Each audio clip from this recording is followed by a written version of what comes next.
Bon,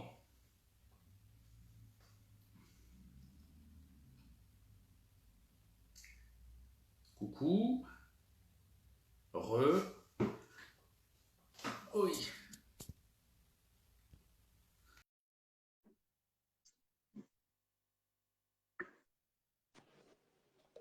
Eureka!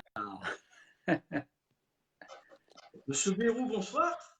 Bonsoir, désolé pour les problèmes techniques. On y arrive quand même. Je suis plus doué Oui, avec un stylo qu'avec un ordinateur ou un téléphone portable. écoute, ma foi, ce qu'on te demande, c'est d'être un bon journaliste. C'est déjà pas mal. Je fais de mon mieux, je fais de mon mieux. Donc, Bon, je Nicolas, regarde. je te remercie d'avoir accepté notre invitation, d'être. Bah, merci à toi de m'inviter surtout. On suit l'actualité faisant qu'il y a un salon qui se passe en plus dans le Hauts-de-France. Étant originaire de Hauts-de-France, je ne me voyais pas faire sans t'inviter et te rendre hommage et te remercier déjà de nous proposer un salon de ce genre. Alors, pour ceux qui ne connaissent pas Nicolas Bérou est donc le rédacteur en chef, si je ne me trompe pas, de Tu ne te InfoPêche. trompes pas, Je me exactement. trompe. Euh, et je vais te laisser la parole assez rapidement. Je vais te laisser te présenter, nous présenter un petit peu ton magazine dans quelques instants. Donc, dans cette interview, on va vous proposer donc de découvrir le magazine InfoPêche, de découvrir qui se cache derrière InfoPêche. On va vous présenter Nicolas. On va parler bien entendu du CIPAC, donc tout ce qui va se passer autour. Donc le CIPAC, c'est le Salon international de la pêche au cou. Donc c'est la première édition cette année, le 26, 27 et 28 octobre prochain à la mégacité d'Amiens. Mhm. Donc on va vous parler de tout ça.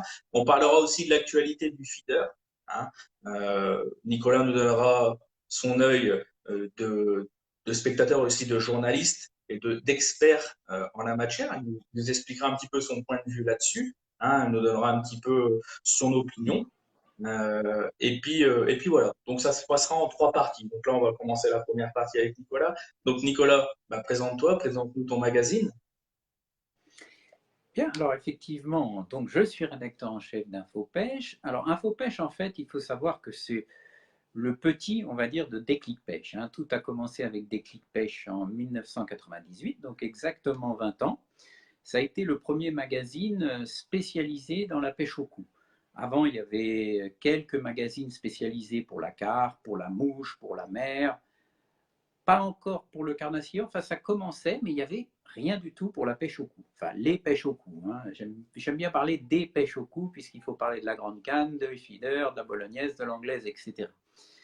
Bref, moi, ça faisait des années que j'avais envie de faire un magazine sur la pêche au cou parce que c'était ma technique de prédilection, on va dire. À l'époque, je faisais encore des concours.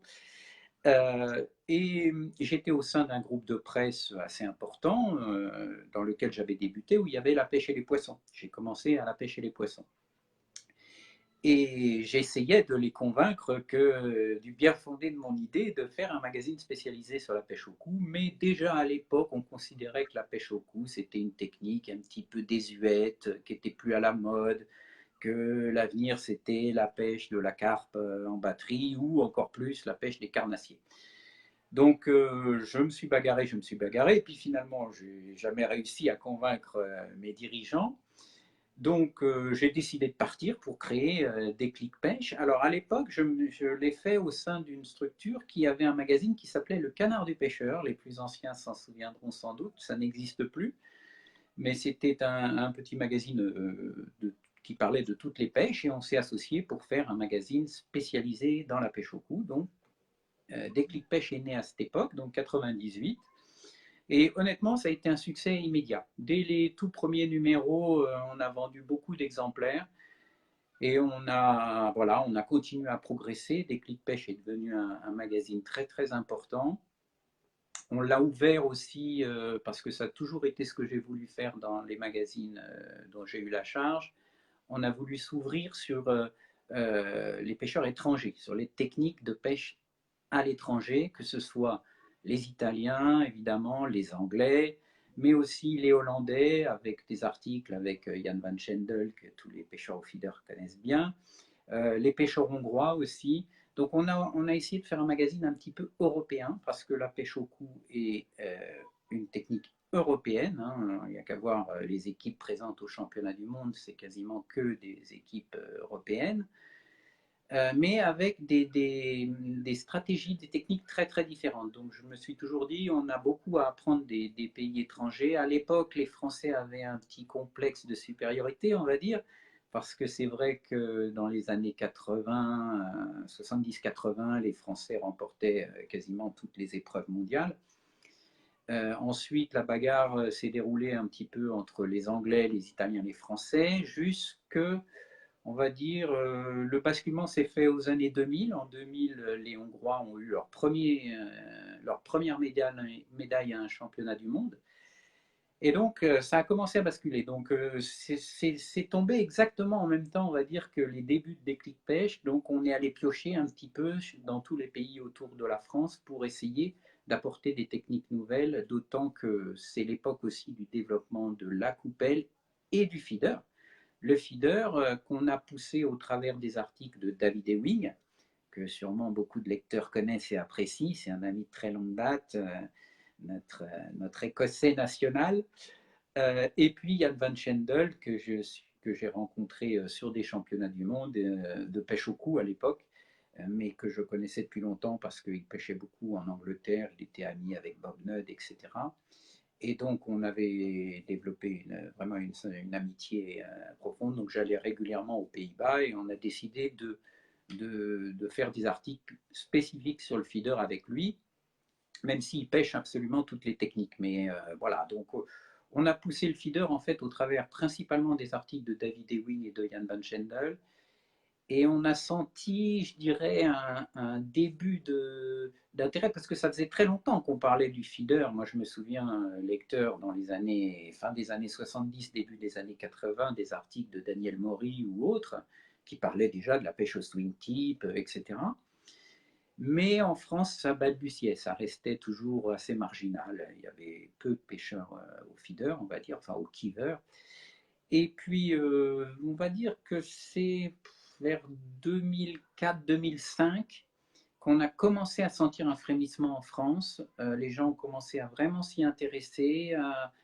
En parallèle, le matériel a évolué, hein. Avant, les feeders, à part quelques feeders ouverts et quelques feeders fermés en plastique, c'est tout ce qu'on trouvait, hein. Il n'y avait pas grand-chose. Donc ensuite, on a commencé à avoir évidemment les cache feeders, puis avec le développement des carpodromes et des fisheries, les méthodes feeders, etc. Donc la technique a vraiment pris beaucoup d'ampleur, on va dire à partir de 2004-2005 et jusqu'à nos jours, ça n'a cessé de croître. Mais c'est vrai en France, mais c'est vrai dans tous les pays d'Europe, hein. C'est y compris en Angleterre. Donc, si je comprends bien, tu as toujours voulu avoir ton propre magazine à toi. Et qu'est-ce qui fait que on se dirige quand on est journaliste à de la presse Ah, halieutique? C'est surtout ça qui est intéressant, quoi. Et oui, l'histoire est assez amusante. On me la pose souvent. On me dit toujours, mais comment tu es devenu journaliste de pêche? Parce que c'est sûr qu'il n'y a pas d'université ou d'école spéciale pour devenir journaliste halieutique, comme on dit. Donc en fait, ça s'est fait par pur hasard au départ. Moi, j'étais donc pêcheur de compétition et j'étais étudiant en biologie. Donc je ne me destinais pas du tout à devenir journaliste. Mais il se trouve que par l'intermédiaire d'un ami qui était détaillant, qui avait été contacté par un magazine à l'époque, euh, on lui avait demandé est-ce que tu connaîtrais quelqu'un qui sait écrire et qui connaît un peu la pêche et qui pourrait parler et faire des sujets dans la pêche au cou. Donc il m'avait proposé ça et moi comme j'étais étudiant, donc j'avais un petit peu de temps de libre et puis un peu d'argent de poche, ça se refuse pas. Donc je me suis lancé et j'ai commencé à écrire des articles en tant que pigiste. J'étais évidemment pas journaliste. J'ai fait ça pendant quelques années où j'étais à la faculté et puis le hasard a fait que le rédacteur en chef adjoint de Daniel Maury, donc de La pêche et les poissons à l'époque, est parti parce qu'il a eu des succès littéraires. Il écrivait des romans en parallèle de son travail de journaliste. Et donc, il a décidé de devenir écrivain à plein temps et il a quitté La pêche et les poissons. Donc, il y a une place qui s'est libérée. Et Daniel Maury d'une manière assez surprenante, m'a demandé de prendre la suite. Moi, je connaissais strictement rien à la presse, hein. Donc je lui ai dit, moi, évidemment que ça m'intéresse, mais je n'y connais strictement rien. Et il m'a dit tout simplement, bah, on va te former sur le tas et puis on verra bien ce que ça donnera. Donc voilà comment j'ai débuté. Il n'y a pas d'école spécifique pour devenir journaliste de pêche. Il faut avoir la passion, il faut être motivé, faut aimer écrire aussi, raconter des histoires, hein. Je dis toujours, soyons modestes, on est des journalistes, on n'est pas des écrivains, on ne demande pas de faire du Proust ou du Stendhal, mais voilà, il faut être précis et surtout, il faut essayer quand même de, de faire ressentir aux gens une émotion quand ils lisent un article. C'est pas uniquement quelque chose de purement technique. C'est vrai que la pêche au cou, c'est quelque chose de très technique, hein. On peut parler de la taille du plomb de touche ou le poids du feeder ou le diamètre des mailles d'un cache feeder pendant des heures et des heures. Mais il faut aussi y mettre un peu de vie, un peu de passion parce que ça reste un loisir de passionné. Donc il faut. Voilà. Mais quand on a envie, c'est assez simple finalement. C'est dans la transmission. Tu as dû voir aussi l'émergence des réseaux sociaux. Est-ce que Hmm. ça a changé quelque chose au niveau de ton métier? Parce que bon, Ah, avant, il n'y avait que ça. Il n'y avait bien sûr. que le magazine papier. Maintenant, on retrouve des informations aussi sur des groupes Facebook, sur Twitter, sur YouTube, bien évidemment. Les vidéos, maintenant, c'est la plateforme reine pour Bien le sûr. partage. J'estime, je pense que ton système économique a dû aussi bouger pas mal Hmm. depuis 10 ans. Est-ce que tu peux nous en parler un petit peu de cela? Oui, oui, Ton bien métier a sûr. évolué. Alors, c'est vrai que ça a été une révolution pour tous les journalistes de presse écrite, on va dire, pas spécialement évidemment la presse halieutique. Au début, comme tous les journalistes, j'ai vu ça d'un œil plutôt inquiet en me disant oh là là, qu'est-ce qui se passe? Ils viennent un peu perturber notre petit train-train quotidien. Et puis, bah, il faut se faire comme à la pêche, hein, comme ça ne mord pas, on change le fond, on change la ligne, on change le feeder.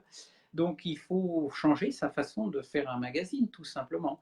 Il y a des choses, par exemple la compétition, que je traite de manière totalement différente aujourd'hui dans le magazine. Elle a quasiment disparu du magazine papier en tant que reportage sportif, on va dire, et on ne le traite plus qu'au travers de la chaîne YouTube, du site ou de Facebook, c'est-à-dire pour faire vivre la compétition au jour le jour aux internautes parce qu'ils n'ont pas envie d'attendre un mois pour lire un compte-rendu d'une compétition. De toute façon, ils sont au courant de tout dès le soir. Donc, ça ne sert à rien de publier quelque chose un mois plus tard. Donc, par contre, on fait toujours en fin d'année un bilan de la saison passée. Donc là, c'est plus une analyse de l'ensemble des résultats des équipes de France, mais aussi des autres nations, faire des statistiques, calculer le nombre de médailles des uns des autres, voir quels sont les pêcheurs qui ont tiré le mieux leur épingle du jeu. Donc là, ça demande un travail de fond et ça demande un article beaucoup plus développé. Donc ça, je le laisse dans le magazine papier, parce que le magazine papier permet de rentrer dans les détails. Internet, la chose magnifique, c'est qu'on peut faire vivre des choses en direct, qu'on peut donner des petites astuces, des petites combines, des petites choses comme ça de manière très simple et très rapide. En revanche, les gens qui vont sur Internet n'ont pas envie de passer 35 minutes à regarder une vidéo, une heure à regarder une vidéo technique, ou alors encore pire, à lire un texte sur un écran, en tout cas pour l'instant. Donc je pense que les deux sont parfaitement complémentaires. Aujourd'hui, moi, je traite tout ce qui est dans l'instantané, encore une fois, les compétitions, les choses comme ça, ou les petites astuces sur Internet, de me libérer de l'espace dans le magazine papier pour pouvoir traiter des dossiers de manière beaucoup plus approfondie. C'est ce que fait par exemple David Ewing, qui a toujours un dossier qui fait 12, 14, 16 pages dans le magazine, donc c'est quelque chose de vraiment très très long, mais avec beaucoup de recherches autour, avec des études, par exemple sur le prochain numéro, il fait un truc sur les dernières recherches scientifiques sur le comportement des poissons, avec la personnalité des poissons, on se rend compte qu'aujourd'hui, par exemple, les poissons qui composent un banc ont des personnalités différentes. Avant, on pensait qu'un banc, c'était un banc de gardons, c'était un banc de gardons. Tous les gardons étaient pareils, ils avaient les mêmes comportements. En fait, on se rend compte qu'on s'amène d'un banc Il y a des hiérarchies, il y a des fonctions, il y a des tâches précises entre les poissons et c'est très important pour nos pêcheurs, évidemment. Donc voilà, donc c'est. Non, pour moi aujourd'hui, c'est très complémentaire. J'ai eu une phase où effectivement je me suis méfié, comme tout le monde, enfin, comme tous les journalistes. Aujourd'hui, je m'en sers comme d'un outil et même un très bon outil, en particulier Facebook, de promotion pour le magazine, le faire connaître à des gens qui ne rentrent pas forcément dans des librairies pour acheter un magazine, parce que tout le monde ne le fait pas. Et puis des fois, pour trouver les magazines de pêche, bah, faut aller chercher dans le cinquième rangée en haut, derrière 12 autres magazines, donc c'est pas toujours facile. Donc ça nous permet de toucher des gens, et puis voilà, ça nous permet de participer à la promotion de la pêche, parce que c'est quand même ça notre but premier. C'est vrai que tu t'y es mis tard sur Facebook au final, hein. Il y a que Mhm. quelques mois, hein. Tu n'y croyais pas, tu manquais de temps peut-être, il fallait que tu t'organises Voilà, pour trouver c'était un créneau. plutôt une question de temps. Le magazine, ça prend quand même pas mal de temps à faire, hein, puisque bah, il faut faire les reportages sur le terrain, hein, photos, etc. Ensuite, il faut écrire les articles, il faut faire les illustrations, il faut faire la maquette, il faut aller chez l'imprimeur. Enfin bon, ça demande toute une. Ça consomme quand même pas mal de temps. On avait déjà notre site internet et notre chaîne YouTube où on faisait déjà des vidéos dessus. Mais Facebook, je connaissais un peu et je me disais, bon, Facebook, ça veut dire qu'il faut que tu sois présent tous les jours, tu vas avoir plein de gens qui vont te poser des questions, des lecteurs, etc. Donc ça veut dire qu'il faut être joignable quasiment, je dirais presque 24 heures sur 24. Non, mais en tout cas, il faut être prêt à être réactif instantanément parce que les gens ne comprennent pas si vous envoient un message et que vous répondez 4 jours plus tard, ils vont dire mais ça sert à quoi d'avoir Facebook. Donc moi, quand je fais quelque chose, j'aime bien que ce soit bien dès le départ. J'aime pas faire quelque chose en me disant bon ben on va commencer comme ça puis on verra bien ce que ça donne, on s'améliorera au fur et à mesure, etc. Donc j'ai toujours fait ça pour mes magazines, je l'ai fait aussi pour le site et pour la page Facebook c'était la même chose, c'est-à-dire que je voulais que si on la lance c'était pour être tout de suite performant, donner des infos régulièrement et être présent au quotidien puisque c'est quand même le but de Facebook. Tout De le la temps. manœuvre, en effet. Oui, puis bon, c'est vrai aussi que comme on lançait notre salon, il était important d'avoir Facebook pour toucher un maximum de personnes et le faire savoir. Ça élargissait évidemment notre audience, en plus du magazine papier, d'avoir notre page Facebook. Donc, si je devais hiérarchiser ton magazine, ça te prend combien de temps pour rédiger un numéro complet? Parce que bon, il y a des reportages. Alors je me doute qu'il y a certains reportages qui doivent prendre plus de temps pour les déplacements, tout ça, mais je veux dire globalement, comme c'est un tous les 2 mois, c'est ça, C'est ça. ça prend combien de temps au final?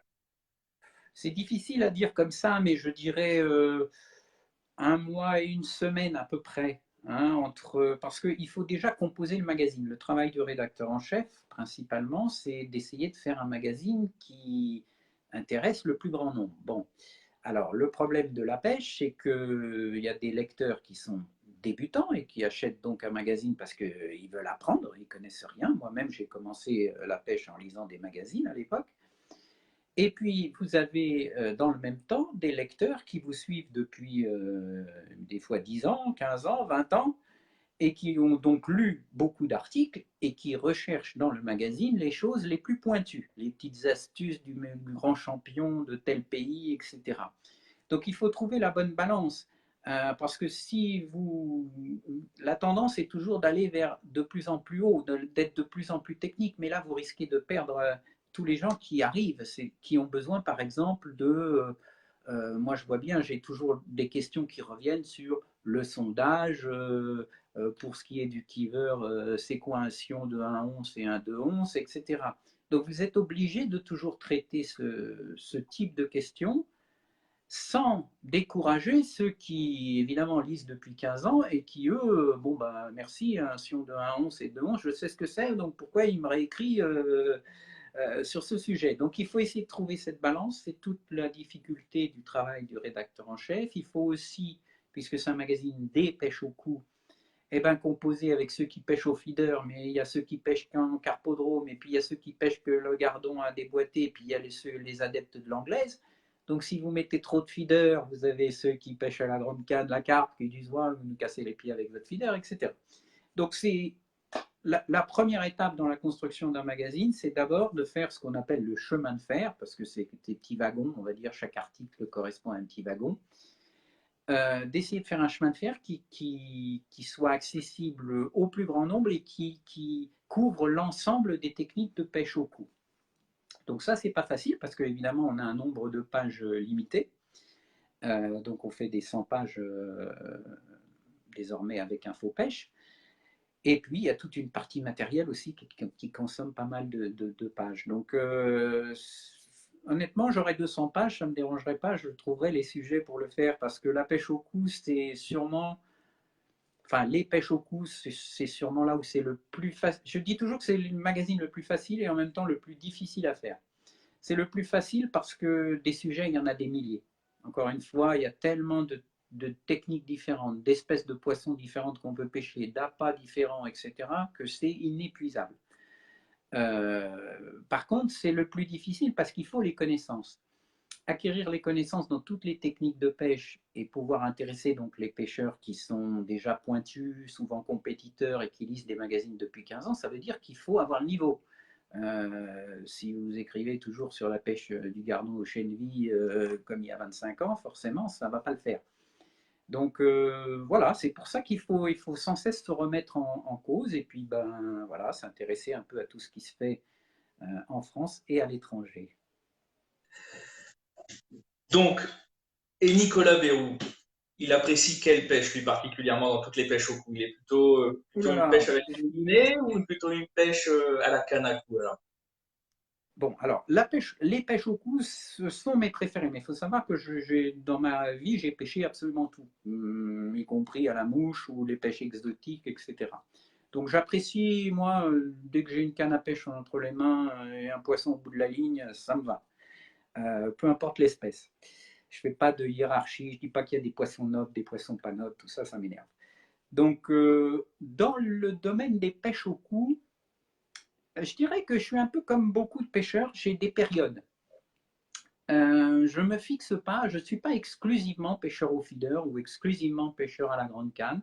J'ai eu des périodes où, par exemple, j'ai adoré la pêche en carpodrome parce que c'est une pêche excessivement technique, contrairement à ce que tout le monde croit, parce que les poissons sont éduqués, donc forcément, il faut faire preuve d'innovation pour continuer à les prendre. J'ai eu une période où j'ai pêché presque exclusivement au feeder. La pêche à la grande canne, évidemment, en compétition, des poissons blancs, etc. J'ai beaucoup pêché à ça. L'anglaise, comme j'ai eu toute ma formation quand j'étais étudiant, j'allais pêcher, je passais toutes mes vacances en Angleterre. Donc moi, je suis formé par des Anglais, on va dire, à l'origine. Donc les pêches avec les techniques anglaises comme le stick ou le waggler en rivière, les pêches d'agrénage, tout ça, ça me parle beaucoup, j'adore. Donc aujourd'hui, j'aime beaucoup, par exemple, aussi aller avec Christian Moget, qui est notre spécialiste des pêches de gros poissons. C'est des pêches que je pratiquais pas tellement avant, mais que j'aime beaucoup aussi, qui sont d'essayer de sélectionner les plus grosses tanches, les plus grosses brèmes ou les plus gros barbeaux.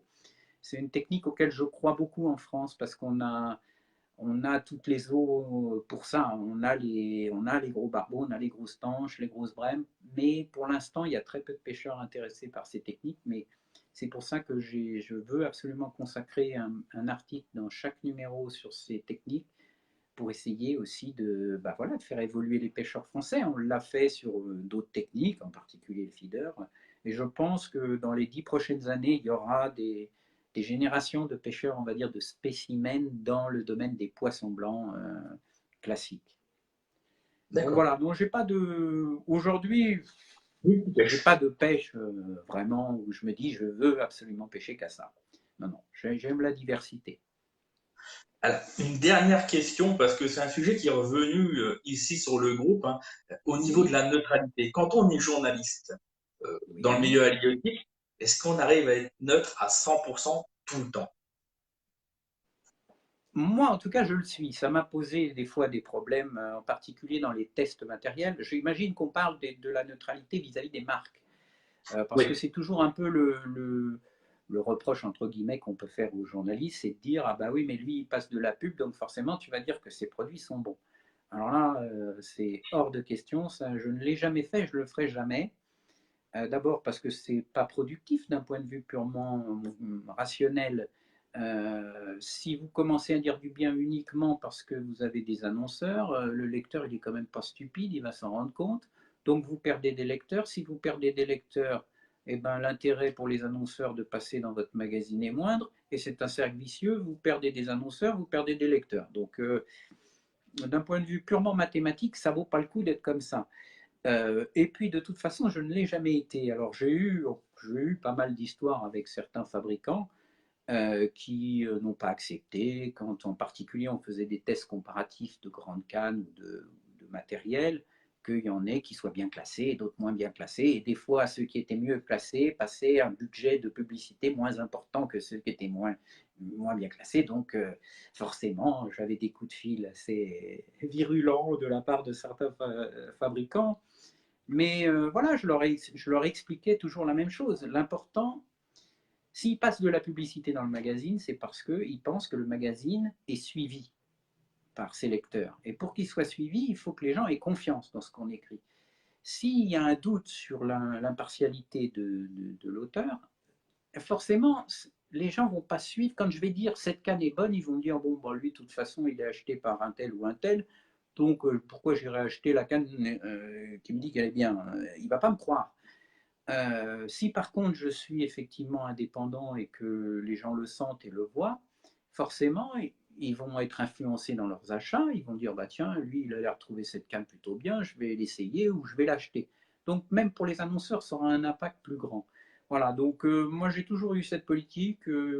Bon, puis ça fait 20 ans que je fais ça, donc ils me connaissent maintenant, ils savent que ils arrêtent de me téléphoner pour me dire qu'ils ne sont pas contents, on va dire. Quand, aujourd'hui, ils ont cerné un peu la personnalité de Nicolas Béroux, donc ils ne me cassent plus les pieds pour ça. Et oui, et comme tu me disais tout à l'heure en off, la langue de bois, toi, tu la pratiques très très peu, tu es plutôt franc du Non, collier, non, quoi. oui, ça, ça a créé des polémiques, des fois même avec la Fédération française, hein, et en particulier avec certains capitaines d'équipe de France de pêche au cou, avec lesquels ça ne s'est pas toujours bien passé parce qu'il y a eu une période, soyons honnêtes, où l'équipe de France a été vraiment très très décevante. Et pour moi, c'était dû à un mauvais coaching, une mauvaise organisation, des entraînements bâclés, une mauvaise préparation. Donc je me permettais de le dire à chaque compte-rendu que je pouvais faire. Et à l'époque, j'étais encore plus impliqué dans la pêche de compétition. Donc voilà, si... Mais le problème avec les champions, les capitaines et les champions, hein, je sors la fédération là, mais c'est qu'ils ont du mal à accepter les critiques. Je pense que c'est vrai d'ailleurs dans tous les sports. Hein. J'imagine que dans le football, quand il y a un journaliste qui dit qu'un tel a mal joué, il s'emporte et il dit que c'est un abruti, etc. Ce qu'il faut bien comprendre, c'est que quand on dit que tel ou tel pêcheur, même si je le fais rarement, parce que pour moi, la pêche de compétition, c'est une épreuve par équipe. Donc, euh, les 5 pêcheurs qui représentent la nation, ils s'entraînent ensemble, ils mettent des stratégies ensemble au point. Donc, on ne peut pas dire c'est un pêcheur qui a. Ça peut arriver. Ça peut arriver qu'un pêcheur ne soit pas dans sa bonne journée, ça arrive. Et dans ce cas-là, on dit il n'a pas exploité sa passe correctement, il a fait des erreurs. Ce qui ne veut pas dire que c'est un mauvais pêcheur. C'est juste ce jour-là, dans ces conditions-là, sur ce parcours-là, sur cette espèce de poisson, il n'a pas été dans le coup. Mais il peut très bien gagner le championnat de France le week-end suivant, et on pourra dire que il a été extraordinaire sans se déjuger. Il n'y a pas de jugement définitif dans tous les sports, et dans la pêche encore moins. On sait bien qu'il y a une part de chance en plus qu'il n'y a pas dans d'autres sports. Donc il faut tenir compte un peu de tout. On sait quels sont les sacrifices que font les champions pour arriver au niveau où ils sont, que ce soit au niveau national et encore plus au niveau international. Donc ça, c'est respectable. Mais en même temps, nous, on est là, enfin, en tout cas, ce qui me concerne, en tant que journaliste, pour décrire ce qu'on voit, dire ce qui s'est passé, dire quand les choses vont bien, dire quand les choses vont mal. Dans tous les cas, si quand on dit que certaines choses vont mal, à mon avis, c'est plutôt un atout pour les pêcheurs concernés parce que ça leur donne une idée de la voie dans laquelle peut-être ils pourraient s'améliorer. Alors, il y en a certains qui comprennent, il y en a certains qui ne comprennent pas, mais ça, c'est la vie. C'est pas... Mais voilà, oui, non, moi, je suis là pour décrire ce que je vois et ce qui se passe réellement. Je ne suis pas là pour faire plaisir à tel ou tel pêcheur, à dire que c'est lui le meilleur et que voilà, et que s'il n'a pas eu de résultat, c'est simplement parce qu'il a eu un mauvais tirage au sort. Ça peut arriver, hein, mais dans ce cas-là, je le dis, mais c'est pas toujours le cas. L'ego des champions, parfois, c'est compliqué Oui, oui, de mais je faire les comprends. Hein, communiquer. c'est normal, c'est jamais agréable de se faire critiquer. Moi, quand quelqu'un me dit ah bah ton magazine, j'ai arrêté de l'acheter, j'en ai marre, tu me parles toujours de ceci, cela, je vais essayer de le convaincre que bah non, on essaye de faire ci, essaye de faire ça, mais voilà, c'est normal d'avoir des critiques, il faut les accepter. Et au contraire, essayer de réfléchir à ce que la personne a pu dire qui peut être justifié et pour s'améliorer. Une remise en question, en quelque sorte. Oui, oui, il me semble que, encore une fois, la pêche et faire un journal, c'est un peu la même chose. Quand il y a quelque chose qui ne va pas, ben, faut changer, il faut essayer de s'améliorer. Faut pas... Alors, Oui. alors, on va terminer sur ce premier chapitre, sur une dernière question. Il y a Cyril qui me posait une très bonne question, qui demandait à quand un beau reportage sur une équipe de pêche féminine. Excuse-moi, ça a coupé sur... Alors, il y a Cyril qui me demandait à quand un grand et beau reportage sur une équipe de pêche, mais féminine. Ah, mais alors, j'ai été l'un des tout premiers à faire des articles avec des championnes et à suivre les championnats du monde féminin. Donc là, on ne peut pas dire, bon, il y avait des circonstances qui faisaient que, puisque mon amie de l'époque était une championne hongroise et donc j'étais son coach. Donc c'est vrai que j'étais très régulièrement dans les épreuves féminines et en particulier au championnat du monde où, encore une fois, j'étais le coach d'une pêcheuse hongroise. Donc c'était un peu la trahison, mais bon. Euh, mais elle écrivait pour le magazine, c'était Miss Livia, elle était très appréciée d'ailleurs, elle l'est toujours par de nombreux lecteurs. Alors les féminines, oui, les féminines en plus, c'est un sport dans lequel la partie physique joue un rôle, mais plutôt modéré, on va dire. Donc il n'y a aucune raison que d'un point de vue purement technique, puisque quand même dans les championnats internationaux en particulier, la pêche, ça se joue là. Hein, c'est beaucoup la stratégie et la tactique, beaucoup plus que la technique. Tous les gens qui sont au championnat du monde savent pêcher, savent lancer un feeder à 70 mètres si nécessaire, ils savent être précis, ils savent ferrer, ils savent ramener un poisson sans le décrocher, ils savent le mettre à l'épuisette, etc. Donc ça ne se joue pas là. Ça se joue sur les stratégies, et en particulier les stratégies d'amorçage. Donc sur ce point de vue-là, effectivement, une femme a absolument les mêmes qualités, le même potentiel qu'un pêcheur masculin. Alors, malheureusement, il y a moins d'équipes quand même. Donc, ça reste un championnat qui tourne entre 15 et 20 nations, ce qui est quand même pas mal, hein, ce qui est plus que, par exemple, les championnats vétérans ou master où on dit pêche. Donc, ça reste un championnat important. Encore une fois, moi, j'ai vu beaucoup de pêcheuses en action, en particulier la championne du monde en titre cette année qui a gagné en Pologne en individuel. Par équipe, c'est les Françaises. Mais en individuel, c'est une Hollandaise qui s'appelle Anja Groot, que je connais. Elle avait 14 ans quand je l'ai vue pêcher pour la première fois, qui a gagné 3 fois le championnat du monde sur les 4 dernières années. Bon, dès que je l'ai vue à 14 ans, on savait que ce serait une championne et qu'elle gagnerait le championnat du monde. Donc, non, il y a des filles avec vraiment un grand talent, pour ne parler que des pêcheuses françaises. Il y avait Valérie Nadan, bon, elle n'est plus en équipe de France, mais c'est quand même une grande, grande championne. Isabelle Adriuc, évidemment, qui pêche en championnat du monde depuis le tout premier. Donc, on ne va pas dire son âge, mais en tout cas, elle a une expérience fabuleuse, elle a un palmarès magnifique. Voilà, oui, il y a des pêcheuses qui pourraient rivaliser en première nationale sans aucun problème avec les meilleurs hommes, ça c'est certain. Alors, c'est vrai que ça fait un moment que je n'ai pas fait de sujet et je vais y réfléchir parce que c'est vrai que c'est toujours bien de mettre en avant d'autres catégories. Je l'ai fait aussi à l'époque avec Gilles Codin où on avait fait le tour de tous les jeunes des équipes de France. On avait présenté plusieurs jeunes et ça m'a fait plaisir d'ailleurs le week-end dernier de voir Alexandre Codin briller au Portugal au championnat du monde. Voilà, donc c'est vrai qu'il y a beaucoup de catégories. Donc, c'est comme je disais tout à l'heure, quand on fait un magazine, il faut essayer de combler tout le monde. Donc, vous avez les féminines qui disent ah, mais pourquoi vous ne parlez pas des féminines? Et puis après, les vétérans qui vont dire ah, mais oui, vous ne montrez jamais les vétérans. Les jeunes, ah, vous ne parlez jamais des jeunes. Plus les Belges qui me disent ah, bah oui, mais votre magazine est en vente en Belgique, pourquoi il n'y a pas plus d'articles avec des Belges? Donc, il faut essayer de trouver une balance. Voilà, c'est pas facile. En tout cas, je te remercie. Donc là, on va clôturer donc ce premier chapitre de l'interview. On va Mhm. arriver maintenant donc à ce qui intéresse également beaucoup de monde, c'est-à-dire le salon international de la pêche au Oui. coude du prochain, d'octobre prochain. Mhm.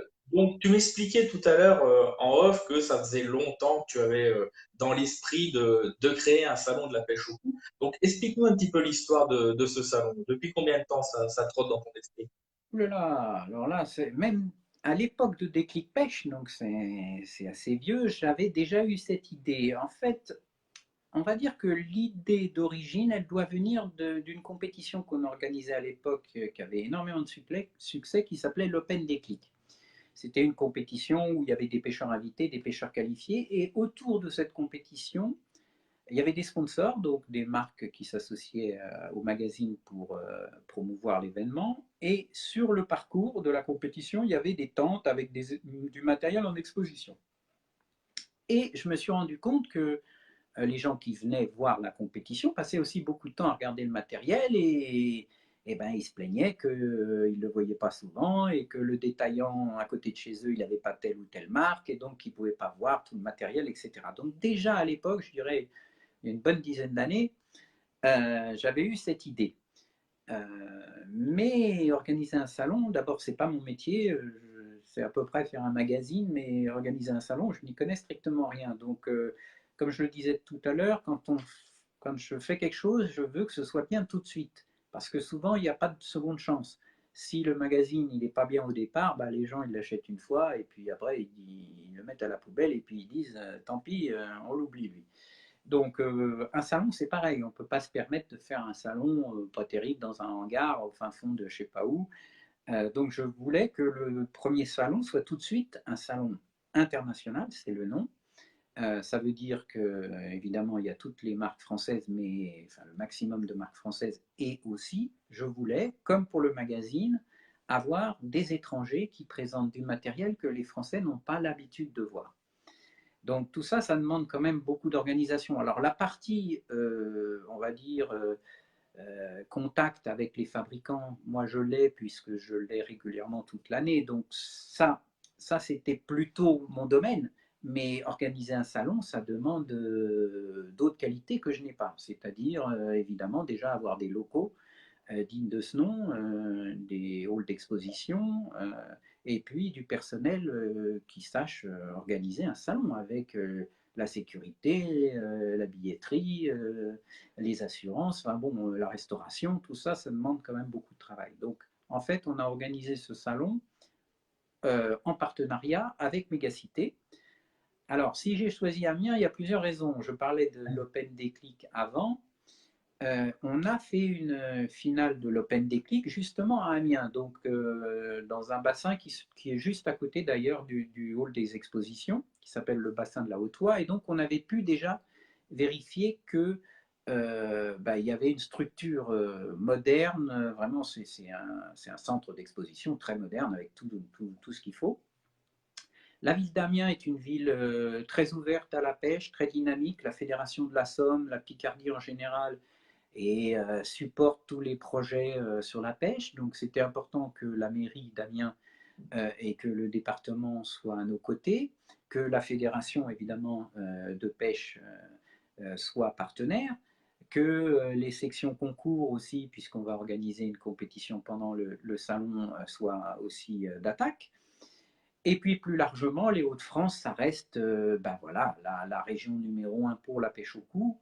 Donc il fallait trouver un endroit qui soit central, qui soit accessible à tous. L'avantage d'Amiens, c'est que, bon, évidemment, tous les Hauts-de-France et la Belgique, c'est très facile d'y aller par l'autoroute, mais aussi tous les gens qui vont venir de l'ouest ou de l'est de la France n'auront pas à passer par Paris. Il y a des autoroutes qui permettent d'arriver directement à Amiens sans se taper le périphérique, etc. Donc voilà, donc c'était un endroit vraiment pour nous à mi-distance, on va dire, entre Lille et Paris, donc c'est parfait.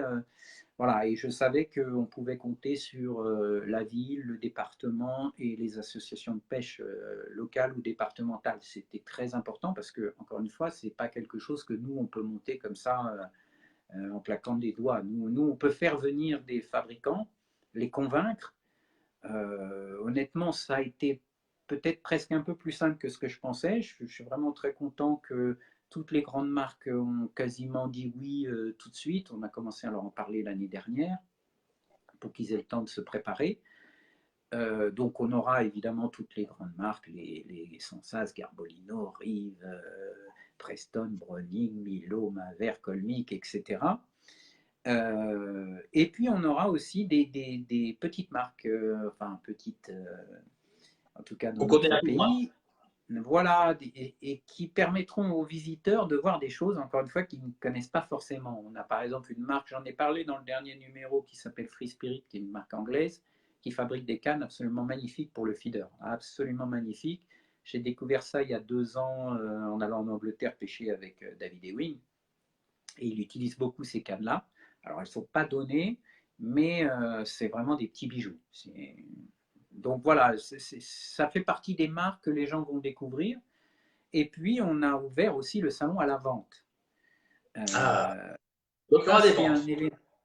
Pardon? Donc, on pourra acheter sur place. Voilà, c'est-à-dire que les visiteurs vont pouvoir acheter parce que il n'y a rien de plus frustrant que de se pointer à un salon, de voir du matériel, de voir des nouveautés. Vous avez un coup de cœur, vous avez envie de l'acheter, puis le gars vous dit bah non, mais il faudra passer dans un mois dans tel magasin à côté de chez vous, il y en aura peut-être. Bon, un mois plus tard, vous avez pensé à autre chose, et puis voilà, finalement, vous ne l'achetez pas. Donc, et puis, l'avantage sur les salons, c'est qu'on peut bénéficier aussi souvent de tarifs intéressants, etc.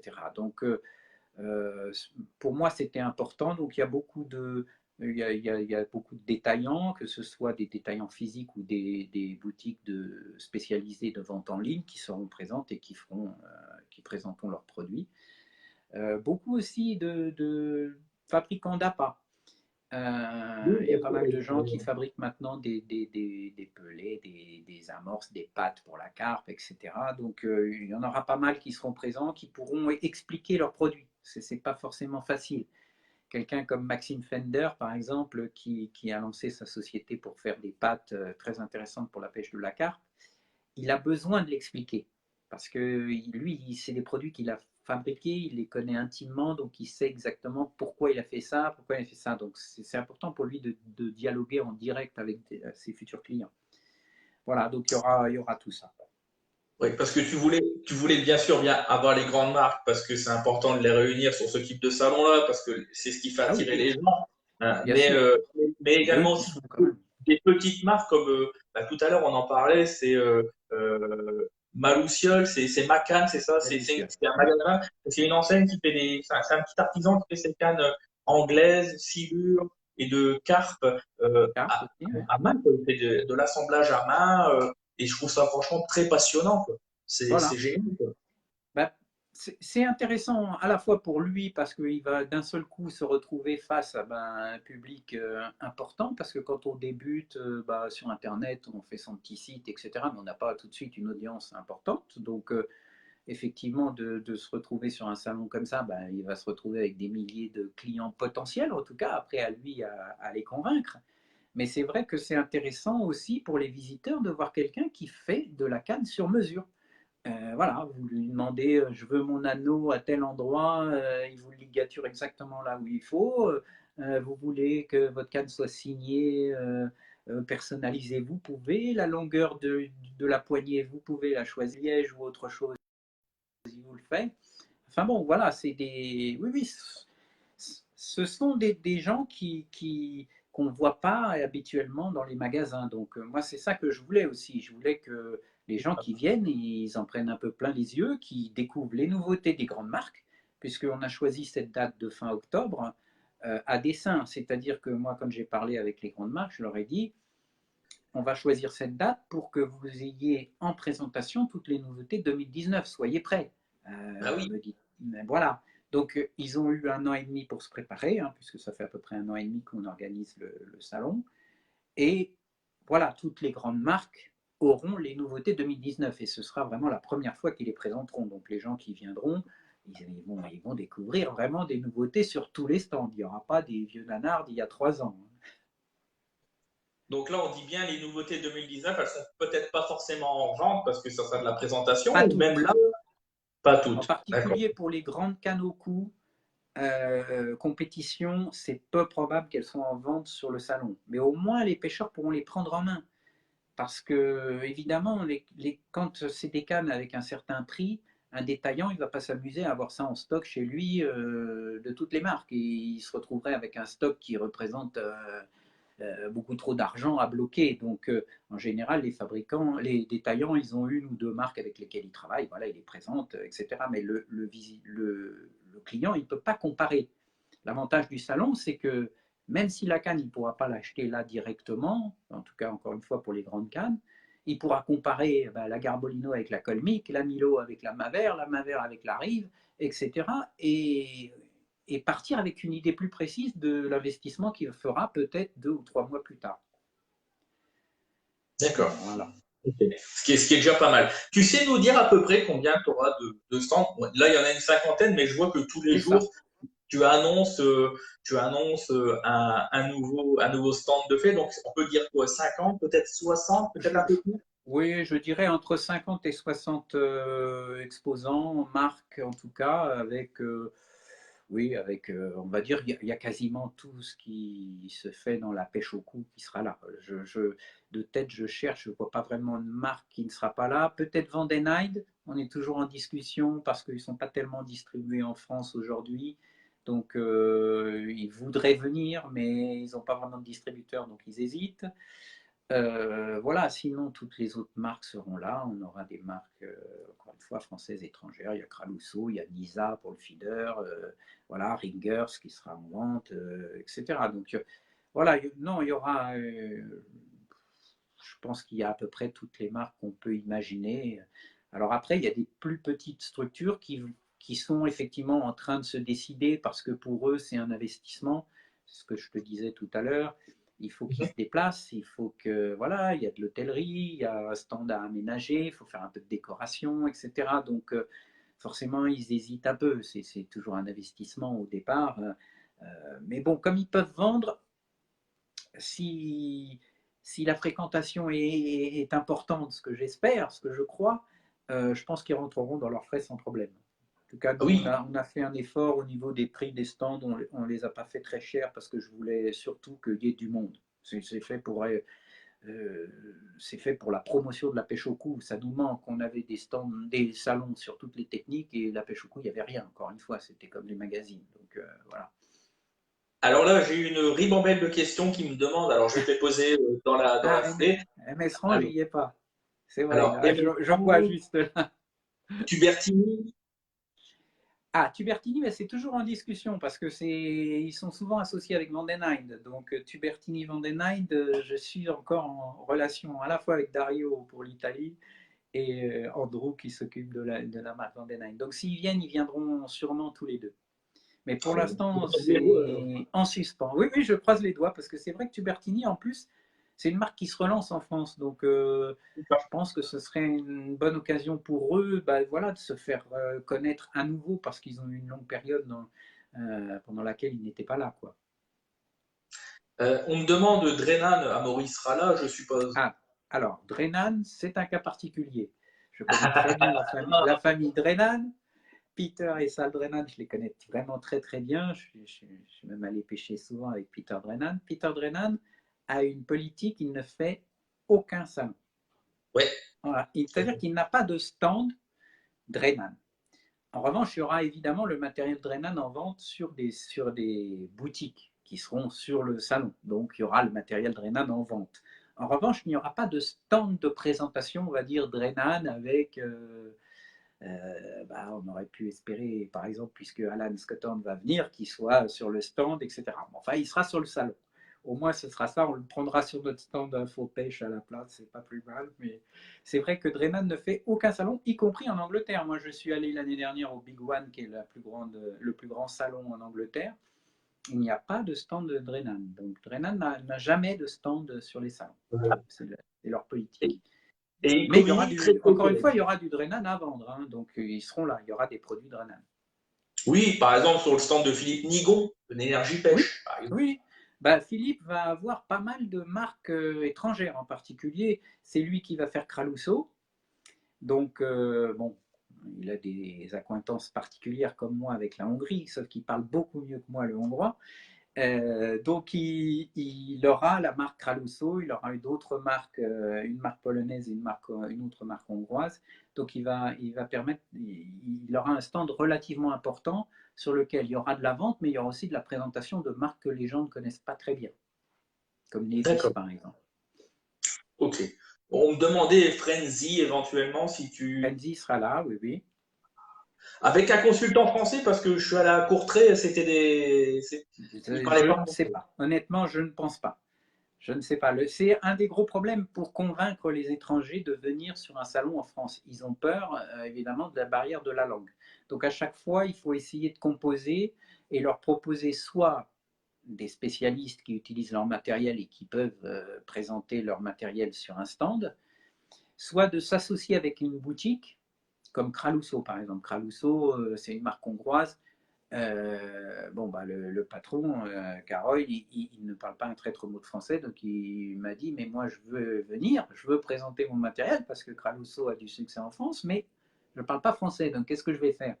Donc effectivement, on a trouvé un compromis avec Philippe, qui vendra le matériel Kralusso sur le salon, mais aussi aura le stand de présentation de toute la gamme Kralusso. Donc en fait, on essaye souvent de s'arranger un petit peu comme ça, c'est-à-dire d'avoir un représentant français avec lequel les visiteurs peuvent discuter, parce que c'est sûr que si vous avez un Anglais qui parle qu'anglais derrière un stand, bon, il y a bien des gens qui parlent anglais, mais ça ne va pas être forcément facile.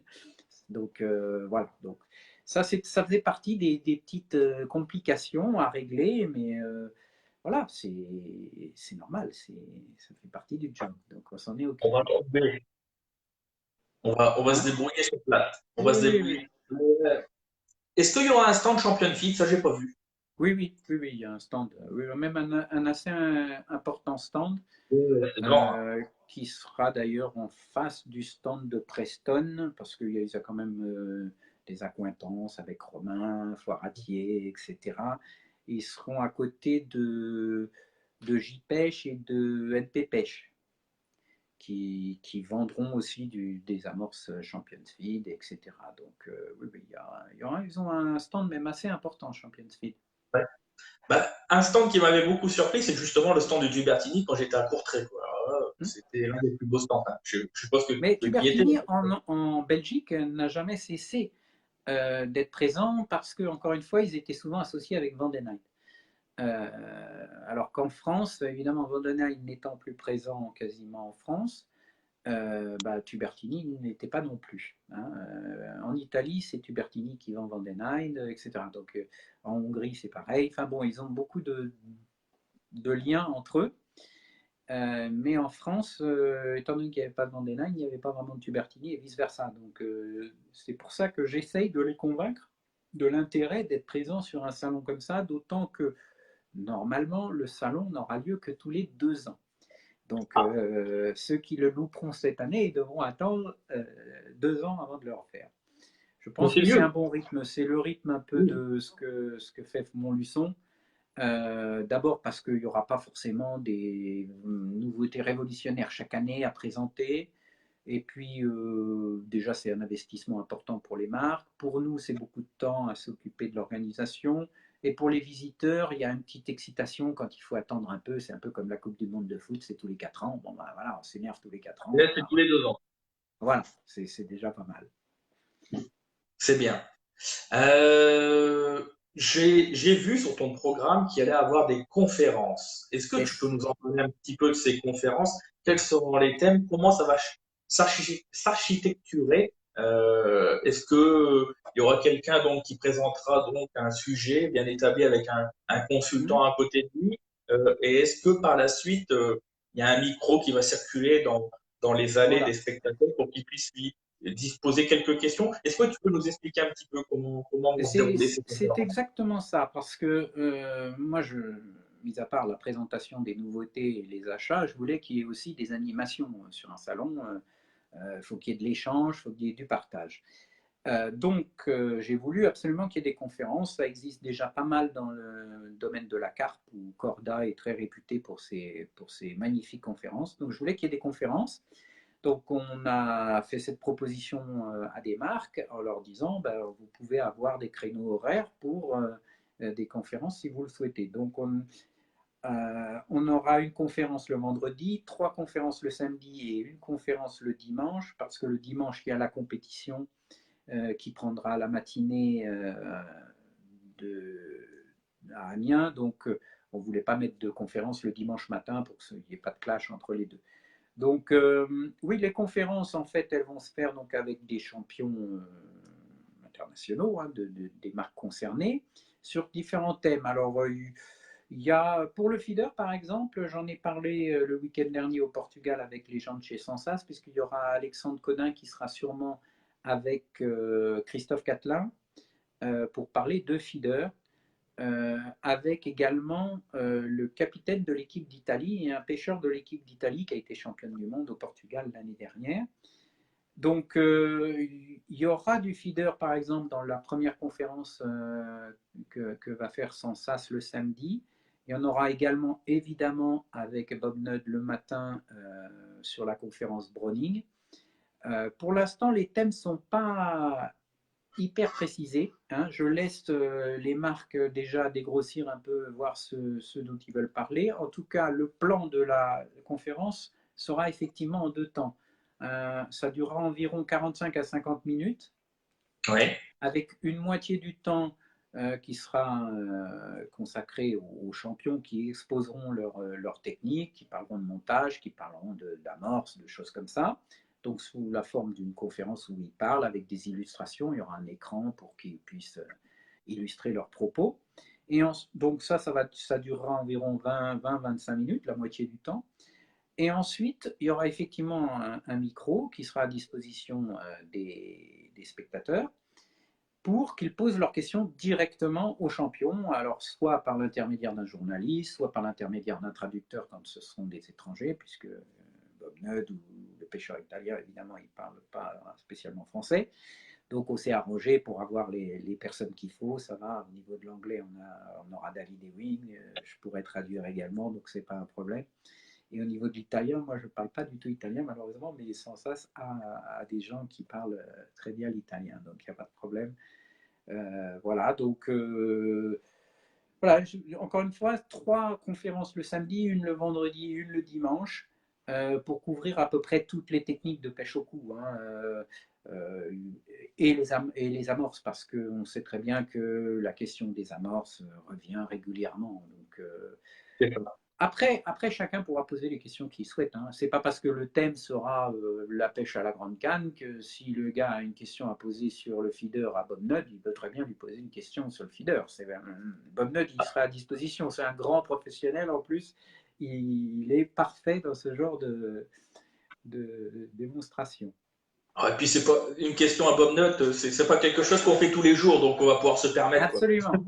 Ah ben, c'était aussi quelque chose d'important. La pêche au cou, c'est l'une des rares techniques de pêche où les champions ont une aura un peu vraiment importante, parce que dans d'autres domaines, que ce soit même la pêche de la carpe en batterie ou la mouche ou d'autres techniques, même la mer, bon, les champions, ça reste anecdotique. Dans la pêche au cou, ils font référence. C'est eux qui font évoluer les techniques, hein. La pêche au feeder, elle a explosé depuis qu'il y a des championnats du monde, depuis qu'il y a des épreuves. Parce que, évidemment, les compétiteurs, eh ben, ils sont là pour essayer de trouver le truc qui va leur permettre de gagner. Donc, ils sont sans cesse en train d'améliorer les techniques. C'est pour ça que dans le domaine de la pêche au cou, avoir des champions, c'est très important. Les visiteurs adorent aller les voir, leur parler, leur poser des questions, des fois leur faire signer des autographes, etc. Là, il y aura une belle brochette. Il y aura de quoi faire. Il y aurait de quoi faire, comme tu dis. Oui, oui. Euh, Hormis, bon, les conférences, c'est déjà pas mal. Il y a un concours le dimanche matin, Oui. à ce Ah que j'ai ouais. cru comprendre, un concours international avec de grands champions, aussi bien français et internationaux. Est-ce que tu peux nous en parler un petit peu? Oui, voilà. Alors, c'est une compétition et c'est en même temps un show. Moi, le but, c'est de faire un spectacle de pêche. Le but n'est pas de décerner un titre, donc c'est pas un championnat.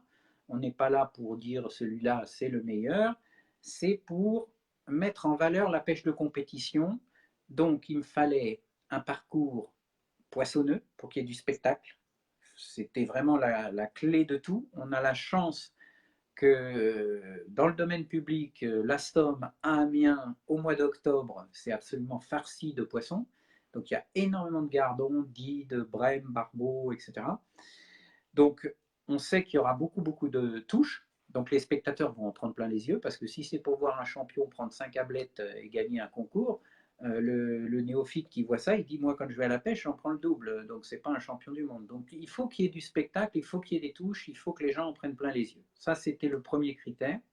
Donc on a trouvé le parcours et pour que le spectacle soit à la hauteur, il fallait aussi un nombre restreint de pêcheurs pour pas que les gens aient à marcher des kilomètres pour aller voir un tel et aller voir un tel.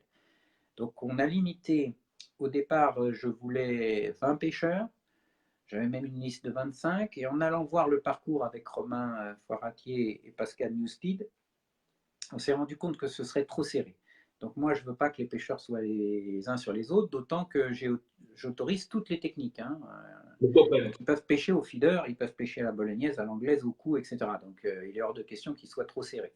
Donc finalement, alors j'ai fait des malheureux parce qu'il a fallu que j'enlève des pêcheurs de la liste, mais j'ai limité à 15 pêcheurs. Tous, le critère, c'était pêcheur international ayant eu des médailles soit au championnat du monde, soit au championnat d'Europe. Alors, sur les 15 pêcheurs, j'ai fait le calcul, il y a quand même 35 médailles d'or, donc cumulées. Donc, ça commence à faire. Il y aura des. Voilà, il y a des champions, et l'avantage sur un nombre aussi restreint, c'est que tout le monde va assister à des matchs dans le match. Il va y avoir Scott Horn qui va être à côté de Desquet, qui va être à côté de Delannoy, qui va être à côté de Johan Housset. Enfin bon, il y aura forcément Rien que ça, des matchs extraordinaires au sein de cette compétition. À gauche et à droite, ils seront sûrs d'avoir des grands champions. Donc ce sera plus simple pour les spectateurs à regarder, plus excitant. Voilà, donc on avait un peu l'expérience avec l'Open Déclic tel que je l'organisais dans le temps. Donc ça n'a pas été trop compliqué. On a encore une fois l'appui de la fédération, de la section concours de la ville d'Amiens qui sera là bon, pour la peser. Il faut mettre les barrières. Enfin bon, il y a un peu d'organisation autour de ça. Voilà, donc ça aura lieu le dimanche matin de 9h30 à 12h30. C'est une compétition qui durera que 3 heures parce qu'il faut qu'on puisse faire la remise des prix. Je voulais une remise des prix officielle sur le salon, donc forcément on a été obligé de faire un concours que de 3 heures parce que sinon ça serait terminé beaucoup trop tard ensuite dans le salon. Alors Bob Nutt, lui, par contre, ne pêchera pas à l'épreuve. ah, Parce qu'il vient en avion et il m'a dit bah, je ne peux pas pêcher parce que j'aurai pas mon matériel et je veux pêcher avec mon matériel, je ne veux pas pêcher avec le matériel de quelqu'un d'autre. Par contre, il m'a dit par contre, Nicolas, fais-moi une faveur, je voudrais être celui qui remettra le trophée au vainqueur. Je lui dis écoute, avec grand plaisir parce que, au contraire, je préfère que ce soit Bob Nutt qui donne la coupe plutôt que moi. Donc voilà, et ça se fera donc sur le salon à 15h30. Donc les gens auront le temps de remballer, les visiteurs auront le temps d'aller au salon, de faire un petit tour, et puis ensuite de voir la remise des prix. Alors on a fait un petit jeu aussi, tu parlais de Champions Feed. On a fait un petit jeu avec Champion Feed. Il y aura donc sur le salon, il y aura des urnes où les gens pourront faire des pronostics. Donc ah, désigner le vainqueur avec une question subsidiaire évidemment sur le poids pour départager les vainqueurs, enfin pour trouver le bon vainqueur. Et donc il y aura une urne sur le stand de InfoPêche et une urne sur le stand de Champions Feed. Donc les gens pourront jouer, etc. Essayer de trouver le vainqueur et le poids le score qu'il aura réalisé. Et le gagnant de ce jeu des pronostics se verra remettre par Champions Feed le poids en amorce. Alors non pas, parce que j'ai vu qu'il y avait des gens qui confondaient, non pas de la personne qui a joué, mais du champion. C'est-à-dire que moi, je viendrai avec une balance sur le podium et on pèsera le champion. Alors, c'est sûr que si c'est Alan Scott Hans, c'est plus rentable pour le joueur que si c'est Johan Hussein, mais bon, c'est pas grave. Ils vont, voilà, donc ce sera le poids du vainqueur qu'on pèsera tout habillé, je vous rassure, On sur mettra des sur cannes le dans les salon. poches. Voilà, voilà. Voilà, donc c'était un petit jeu qu'on a monté avec Champions League. Bon, on a encore quelques surprises peut-être en suspens qu'on est en train de préparer avec certaines marques pour qu'il y ait des jeux, pour que les gens gagnent aussi un peu de matériel sur des jeux, sur des stands, etc. Enfin bon, on va essayer de faire quelque chose de bien, encore une fois. Il n'y a On pas fait de de notre raison. mieux. C'est fait par des gens sérieux. Tu t'es entouré d'une équipe très sérieuse. Chez Megacité, ils ont l'habitude. La Oui, oui, là billetterie, vraiment, la nous, on ne sécurité, s'occupe pas voilà, du la tout de l'aspect vraiment salon, ça, ils savent faire, ils font ça toute l'année. Donc, donc il n'y a pas de raison, quoi. De en toute plus, il y manière, a il y un aura. grand parking. L'avantage de Mégacité, c'est qu'il y a un immense parking devant Mégacité qui est gratuit, parce que des fois, on va sur des Gratuit, salons, dire. on doit Gratuit. se. Il est totalement gratuit, il est directement, on a accès à la salle de Mégacité, donc c'est vraiment très simple. La billetterie a été ouverte il y a quelques mois déjà sur Internet, comme ça les gens peuvent, s'ils veulent, prendre des billets à l'avance, ce qui permet d'avoir un prix un peu moindre et surtout d'arriver sur place avec son billet, donc pas se taper la queue, etc., si jamais il pleut ou quoi. Donc voilà, donc normalement tout se passe bien. Justement, bon, je ne sais pas si c'est un secret de Polichinelle, mais tu me diras si on peut en parler. Au niveau de ta billetterie, tu es content déjà des places qui te sont vendues? Ça s'annonce bien pour toi? Oui, là, ça commence vraiment depuis début septembre à prendre de l'ampleur parce que les gens ne vont pas acheter leurs billets au mois de juin. Mais d'ailleurs, au mois de juin, je ne crois pas qu'on l'avait encore mise en ligne, la billetterie. Moi, ce qui m'a surpris et ce qui est plutôt une bonne chose, c'est que pour l'instant, le taux de. Parce qu'on a fait un pass de jour. Moi, au début, je me disais, bon, un pass de jour, pourquoi pas. Et les gens de Mégacité m'ont dit, si, il faut faire un pass de jour parce qu'il y a des gens qui peuvent vouloir venir 2 jours. Et effectivement, avec la présence de la compétition, oui, avec la présence de la compétition le dimanche matin, il y a des gens sûrement qui vont venir le samedi pour faire le salon, regarder la compétition le dimanche et voir partir dans l'après-midi, tranquille, comme ça, ils ne sont pas dans les embouteillages et tout. Donc, j'ai eu les résultats en pourcentage, pas en nombre des billets. Et pour l'instant, on est à 37-38% de gens qui ont acheté des passes de jour. Donc c'est énorme en pourcentage par rapport à. Je pensais, moi, qu'il y aurait une minorité de gens qui prendraient des passes de jour. Et en fait, c'est 37-38%. Donc c'est plus d'un tiers qui ont pris des passes de jour. C'est plutôt bien. Ça veut dire qu'ils vont venir passer un week-end souvent avec des copains. Il y a du covoiturage, des trucs comme ça.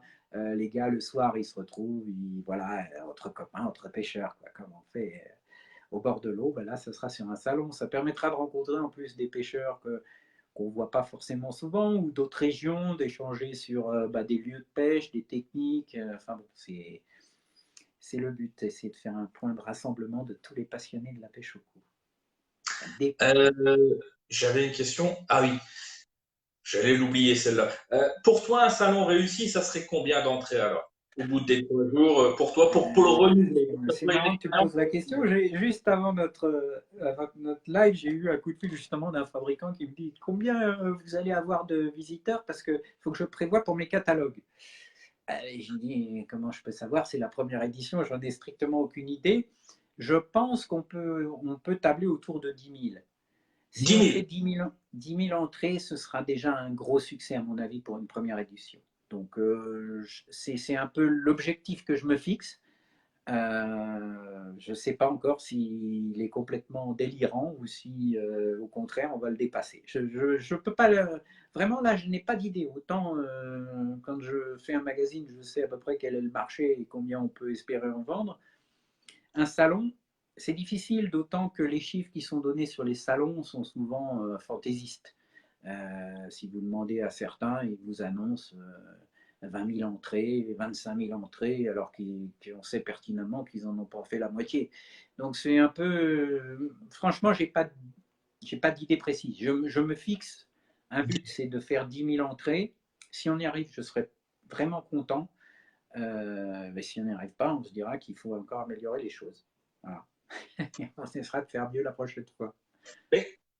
Mais, mais l'objectif étant quand même de le renouveler, bon, si on Oui, est oui, bien beaucoup en sûr. dessous, si on est beaucoup en dessous de ce chiffre que tu as en tête, je pense que ça sera compliqué pour toi, Hmm. enfin, à moins que tu forceras quand même les choses et que tu diras faut que ça prenne. Mais toi, ton objectif, c'est que tous les 2 ans, c'est de pérenniser le rendez-vous comme on dit son, Bien sûr. que ça devienne Bien sûr. De toute façon, une date importante. si ce n'est pas un succès, les fabricants ne reviendront pas. Donc, et puis les visiteurs seront déçus parce qu'ils seront venus, ils s'attendaient à quelque chose de merveilleux avec beaucoup de trucs, et puis finalement ils diront bon, c'était pas terrible. Donc voilà, donc euh, on est obligé de réussir, c'est tout. Il faut être positif. Avec tout ce qui est mis autour, Voilà, on parking. fait le maximum après. Je veux dire, on est dans une région Hauts-de-France, les gens réclament justement à chaque fois dire oui, il faut toujours faire des centaines de kilomètres pour voir un salon. La Exactement. région Hauts-de-France a un gros vivier de pêcheurs, il y a la Belgique qui est pas très très loin, Hmm. il y a la région parisienne également, on sait que la Somme, il y a d'excellents pêcheurs, il suffit de voir le CD60, ils ont gagné le Oui, oui, championnat bien sûr. des clubs. Voilà, il y a beaucoup de choses qui fait que je pense qu'il y a possibilité de faire quelque chose de pas mal. Il y a de la restauration, de quoi se loger, une belle gare à Amiens si on veut venir en train. Il y a de quoi faire. Il y a vraiment de quoi faire. Oui, le Euh, centre-ville, pour les gens Effectivement, il y en a qui beaucoup moins. prendront un pass de jour, le centre-ville est magnifique avec la Somme, les petits restaurants autour, la cathédrale. C'est ça. Voilà, c'est vraiment une ville très agréable, très... Et encore une fois, ils ont travaillé avec nous main dans la main. On voit que quand on dit on vient pour faire quelque chose autour de la pêche, ils sont pas là à rigoler, quoi. Il y a des régions, les pêcheurs, bon, ils ont toujours un peu leur image, un peu, et je peux me demander, machin. Voilà, donc non, non, je suis optimiste maintenant. C'est la première fois que je fais un salon, donc je ne sais pas. On verra bien. Alors, j'ai une petite dernière question avant de passer au dernier chapitre de cette interview. J'ai Pierre Rigaud qui me demande s'il y a des prochaines éditions, est-ce que ça sera toujours dans le Grand Nord? Est-ce que ce sera toujours? Dans le Grand Nord. En tout cas, ça sera toujours sur Amiens, mégacité. C'est fort probable. C'est fort probable. Tout simplement parce que c'est là que sont les pêcheurs au cou.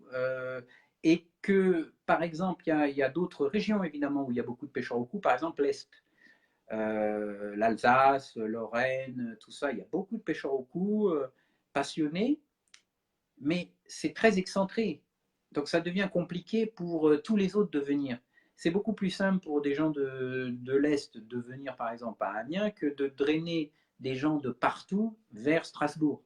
Je me souviens, il y a eu, dans le temps, il y avait un salon important de la pêche qui s'appelait le Sapel, qui se faisait toujours à Paris, porte de Versailles.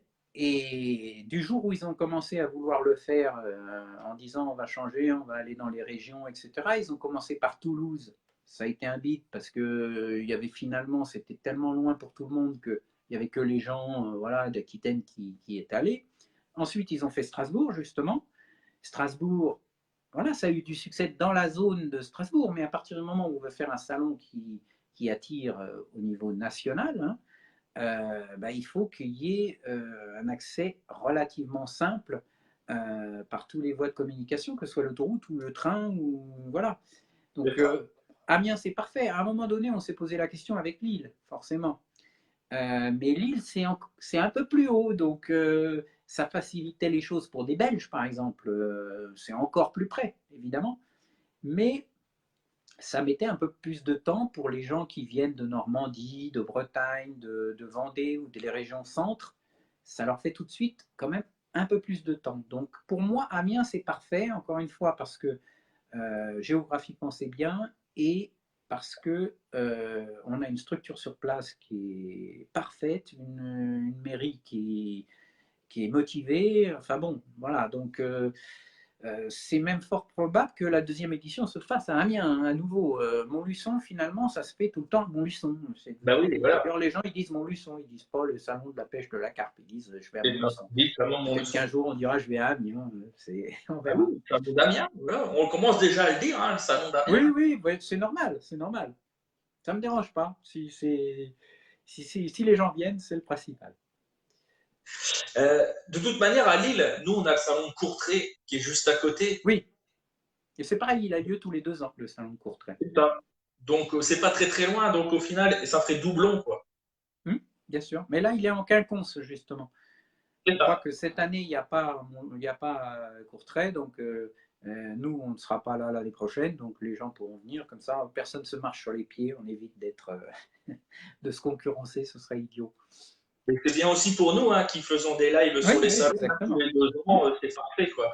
C'est vrai. Justement, comme on est sur un groupe de live, bah, sur le feeder en live, est-ce que le feeder en live aura ton autorisation, l'autorisation des membres, enfin, de ceux qui organisent le salon, de se balader dans les allées du salon Un peu bien sûr, pour faire des lives autour de la pêche mais bien sûr, mais tout ce qui permet de promouvoir la pêche, moi je suis pour. Après, tout le reste, c'est pacotille, ça m'est complètement égal. Donc au contraire, plus il y aura de gens qui viendront, qui en parleront, qui communiqueront, mieux ce sera pour le salon et surtout mieux ce sera pour la pêche au cou. Parce qu'on a besoin d'en parler, on a besoin de la faire connaître. Voilà, donc non, non, évidemment que si on peut même te faciliter les choses, on le fera bien volontiers, évidemment. Non, il n'y a tu pas de n'en vois souci que là-dessus. tu n'en vois que on avait évoqué au téléphone, là, avant de passer au dernier chapitre, donc la pêche au feeder, l'éventualité de faire remporter quelques places aux membres du Hmm. groupe. Je voulais savoir si éventuellement c'était toujours d'actualité pour toi. Évidemment, chose promise, chose due. C'est Ah, bien sûr. Non, non, les mais il n'y amis, a on aucune compte raison à de vous. changer d'avis. Bien sûr, On bien compte sûr. à vous. Après, à toi de trouver les modalités pour trouver la façon dont tu vas les offrir. On Mais trouvera. oui, oui, c'est bien entendu. On en discutera. On vous fera gagner quelques places. Alors, je ne sais pas le chiffre, on va en discuter avec Nicolas plus tard. Mais on vous fera gagner quelques places. D'ailleurs, il y a aussi l'un des exposants qui s'est aussi proposé de vous faire remporter quelques places. C'est Thierry Huet du stand Magic Pêche qui nous offre Ah deux oui, places. Donc, je le remercie. Hein, je le remercie. D'ailleurs, s'il y a d'autres stands qui nous regardent ah bah, aujourd'hui, Thierry, en n'hésitez plus, pas. il va présenter tout son matériel justement de Magic Pêche.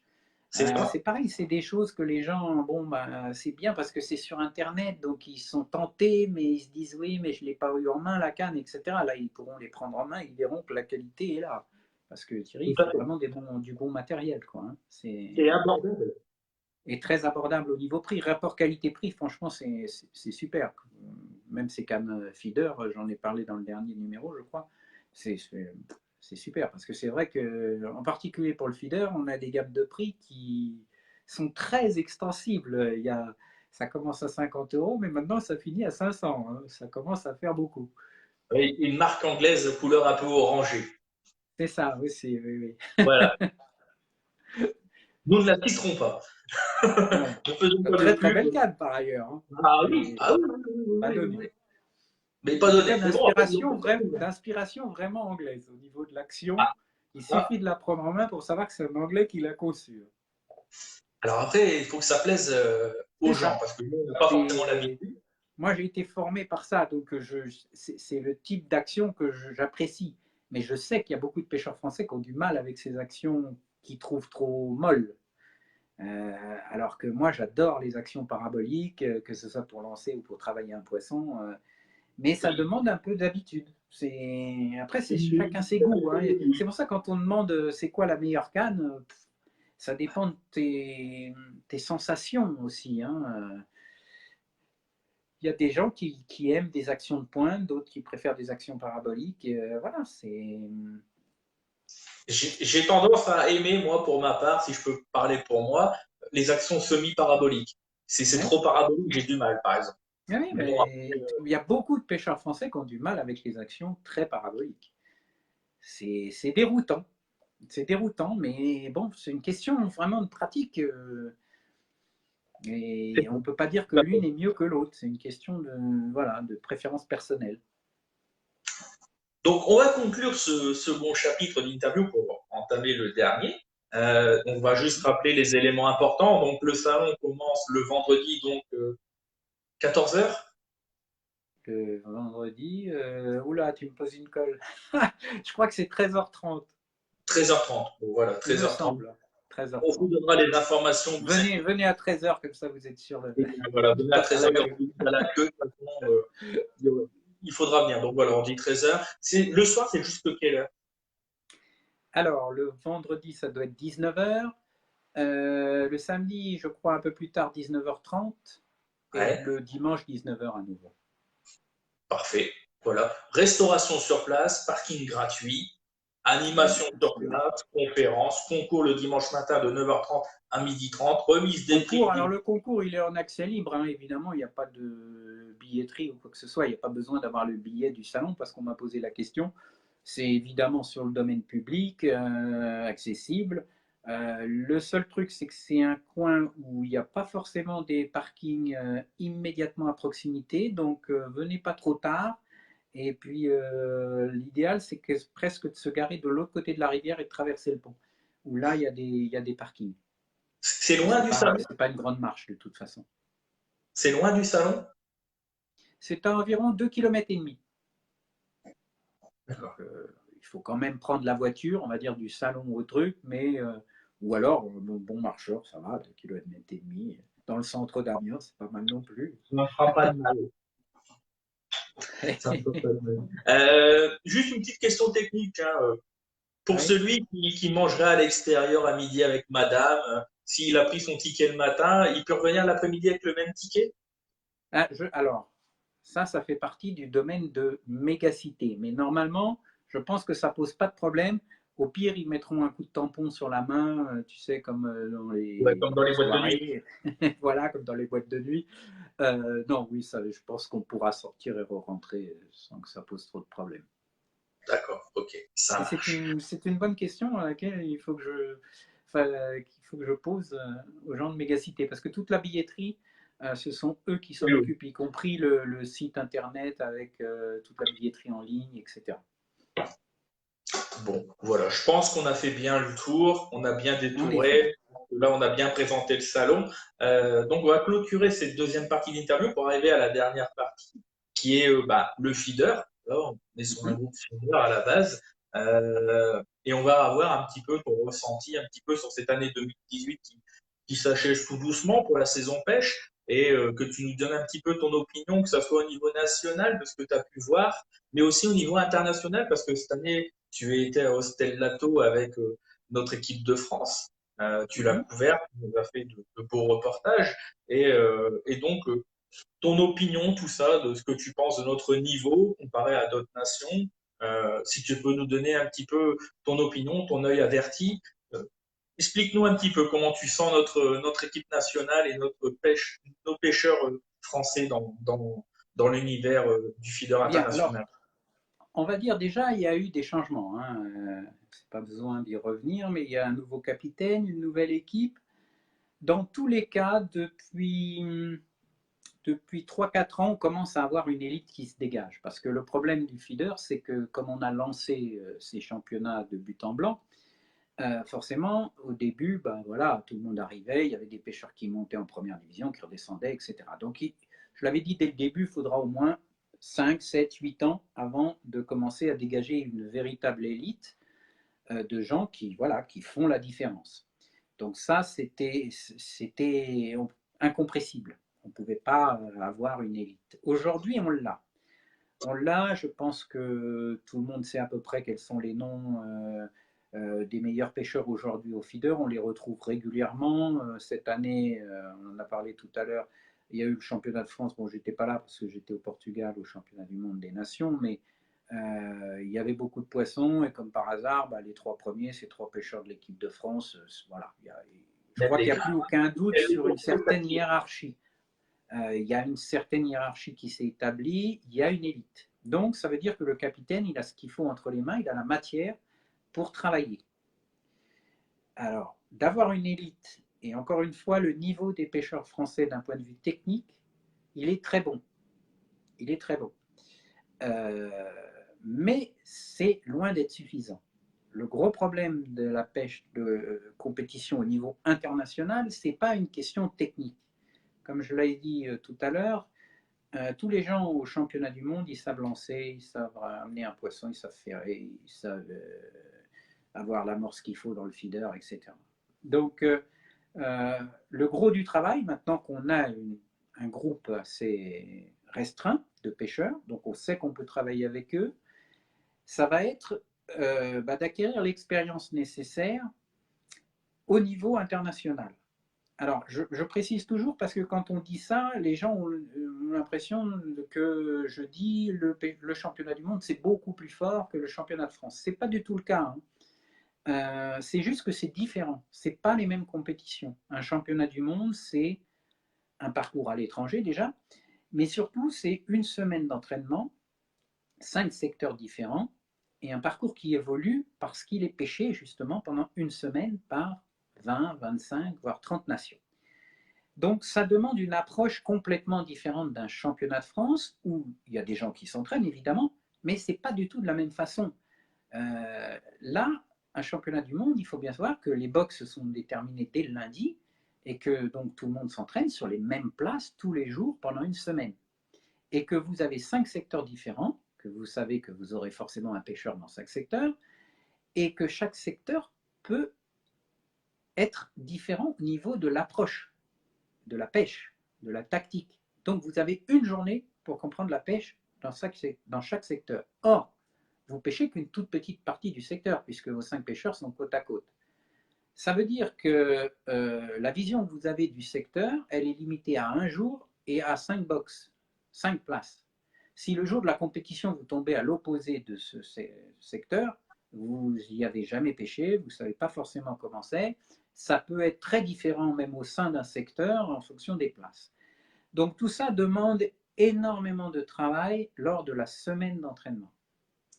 Ça a toujours été le défaut des équipes de France en général, c'est ce travail d'entraînement. Ce travail d'entraînement, c'est ce qui amène les médailles. Hein. Il n'y a pas d'autre secret, c'est ça. Tout se passe pendant la semaine d'entraînement.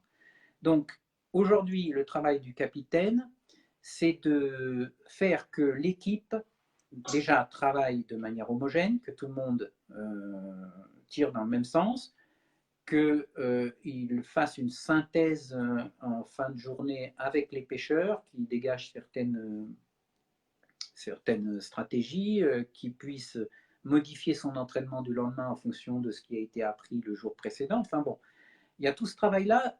Honnêtement, je crois qu'on est vraiment sur la bonne pente parce que Thierry est quelqu'un qui sait mener des hommes, il sait coacher. Les pêcheurs sont tous de bonne volonté, honnêtement, et ont envie de décrocher des médailles. Donc, on a tout ce qu'il faut, mais il manque encore certaines choses. Il manque l'expérience, évidemment, parce que ça ne se crée pas encore du jour au lendemain. Donc, il y a des pêcheurs qui ont déjà fait quelques championnats du monde, mais pour être performant en championnat du monde, il ne faut pas en faire deux ou trois. Hein. Si Alexandre Codin, par exemple, dans la pêche au cou, il a réussi dès son premier championnat du monde des nations cette année, c'est parce qu'il a fait 13 ou 14 championnats du monde dans les catégories jeunes avant. Donc, le problème du feeder, c'est qu'on a des pêcheurs qui n'ont jamais fait de championnat du monde avant et qui sont propulsés directement en championnat. Donc, il faut qu'ils apprennent cette préparation d'une semaine. Il faut qu'ils apprennent à définir une stratégie au bout d'une semaine d'entraînement. Ça, c'est compliqué, ça demande du temps. Ça demande juste de faire des championnats du monde. Donc, pour pallier ce manque d'expérience, il y a besoin de travail en amont, évidemment, recherche d'infos, contact avec les pêcheurs locaux, etc. Ça demande déjà de parler des langues étrangères. Ça a été souvent un problème dans les équipes de France. Le manque de contact avec les autres nations. Là-dessus, il va falloir travailler sans se focaliser sur les Anglais. C'est ce que j'ai dit à Thierry. Je trouve qu'il y a un petit souci aujourd'hui avec l'équipe de France, c'est qu'on a tendance à tout de suite se focaliser sur les Anglais. C'est vrai, les Anglais, c'est les meilleurs. C'est la meilleure équipe du monde, évidemment. Steve Ringer, c'est le meilleur pêcheur du monde aujourd'hui. Les résultats sont là, c'est indubitable. Par contre, nous, il faut qu'on se voit là où on est. Ça fait 8 ans que le championnat du monde existe. L'équipe de France a eu une médaille d'argent. C'est tout.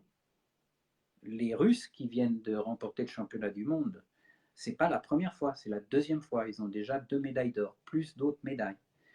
Donc il faut arrêter d'être omnubilé par les Anglais et considérer, on avait le même problème à une époque dans la pêche au cou. Il faut évidemment essayer de développer des relations avec les Anglais, travailler avec eux, mais il ne faut surtout pas négliger les autres nations. Encore une fois, au Stellato, les Russes ont mis une tannée à tout le monde, y compris les Anglais. Et c'est pas par hasard, hein. C'est pas du tout par hasard. Ils ont parfaitement géré la pêche d'un point de vue tactique et technique. Ils ont eu tout bon. Et ils ont gagné la première et la deuxième manche terminée. Donc il faut qu'on garde les yeux ouverts sur les autres nations. C'est très important à la fois en amont de discuter avec eux, parce qu'en plus au feeder, contrairement à la pêche au cou, il y a des disparités assez importantes selon les pays, dans la pratique, dans les techniques de pêche qu'on pratique. Même si c'est en train de s'atténuer évidemment, mais par exemple les Anglais ne pêchent pas du tout comme peuvent le faire les Néerlandais. Les Néerlandais, ils ont toujours eu une pêche à très grande distance avec des cache feeders, des choses comme ça, axées sur des brèmes principalement. Par contre, s'il faut pêcher les carpes ou des poissons-chats ou des choses comme ça, il faut peut-être s'orienter vers les Hongrois plus que vers les Anglais. Donc il faut absolument qu'on arrive à avoir plus de relations avec les autres nations et dans la semaine d'entraînement, ne pas se focaliser sur les Anglais. Encore une fois, les Anglais sont les meilleurs, mais entre les Anglais et nous, pour l'instant, il suffit de regarder les résultats, on ne peut pas dire qu'on est juste derrière, même si nos Non. pêcheurs sont très forts. Encore une fois, ce n'est pas une question de niveau de pêcheur. Bien que les gens comprennent ça, ce n'est pas une question de technicité. Aujourd'hui, un Johan Housset, il lance aussi bien qu'un Steve Ringer. Il ferre aussi bien qu'un Steve Ringer. Il ramène un poisson aussi bien que Steve Ringer. Il n'a pas de problème là-dessus. Par contre, là où les Anglais font la différence le plus souvent, c'est parce qu'ils arrivent le samedi matin avec une stratégie qui est mieux finie que la nôtre. C'est tout. Donc il faut, pour ça, travailler, acquérir de l'expérience et garder les yeux ouverts sur les autres nations. Voilà, si je pouvais résumer un peu ce qui nous reste Donc, encore comme travail. Mais encore une fois, Thierry a la matière. Il a aujourd'hui 5, 6, 7 pêcheurs à disposition qui sont très forts, qui sont motivés, qui sont capables de pêcher à peu près toutes les espèces de poissons, tous les types de plans d'eau, que ce soit des canaux ou des grands fleuves. Donc il y a la matière. Maintenant, enfin, c'est une question de travail de fond et de temps. Et de temps. alors j'ai une petite question, c'est peut-être la question pour la gratter que tu aurais peut-être voulu éviter, mais je vais te la poser quand même. En fait, là, on parle de l'équipe de France, hein. Tu as abordé ce sujet-là dans une interview que tu as faite avec Thierry Théodat. Est-ce que c'est un handicap pour toi le problème qu'il y a eu au niveau des sélections, par exemple, de Christophe Sobolewski et de Jérémy Boissière? Ces deux excellents pêcheurs qui sont présents en première nationale cette année. Le fait qu'ils ne soient pas, que cette année, ils n'ont pas pu être sélectionnables pour les raisons que tu as évoquées lors de cette interview avec Thierry Théodat, ça a pu peser dans la balance ou pas du tout? Je pense que qu'ils soient là ou pas là, ça n'aurait pas changé grand-chose au résultat. Ah ben plus on aura les meilleurs pêcheurs, plus on aura de chances de décrocher les médailles, c'est une évidence. Ils font partie tous les deux de ce groupe, on va dire, de pêcheurs au-dessus de la moyenne, qui ont un potentiel pour pêcher au niveau international. Après, il y a des règles qu'il faut suivre, respecter, ou au moins les connaître. Et puis ensuite, c'est au choix du sélectionneur. Le sélectionneur, c'est un peu comme au foot. Il peut choisir de ne pas prendre forcément le meilleur sur le papier. Il y a un travail d'équipe qui doit se faire, donc il est important pour lui de savoir et d'être certain que les 5, 6, voire 7 pêcheurs qu'il emmène sont prêts à travailler ensemble, parce que comme je te l'ai dit, tout se passe pendant la semaine d'entraînement, c'est pas le week-end de la compétition que d'un seul coup on trouve la pêche, hein, ou que le coach va te dire, bah tiens, change essaye d'y mettre plus loin, puis d'un seul coup, on va gagner la médaille. Non, non, c'est pas comme ça que ça se passe, c'est avant. Tout le travail, c'est avant. Donc pour ça, il faut des gens qui ont envie de travailler ensemble. Donc ça, c'est le capitaine qui le sent. Je ne dis pas que les deux pêcheurs en question n'avaient pas envie de travailler avec les autres. Hein. Ça, je ne sais pas du tout. Je pense que les deux cas, d'ailleurs, sont assez différents.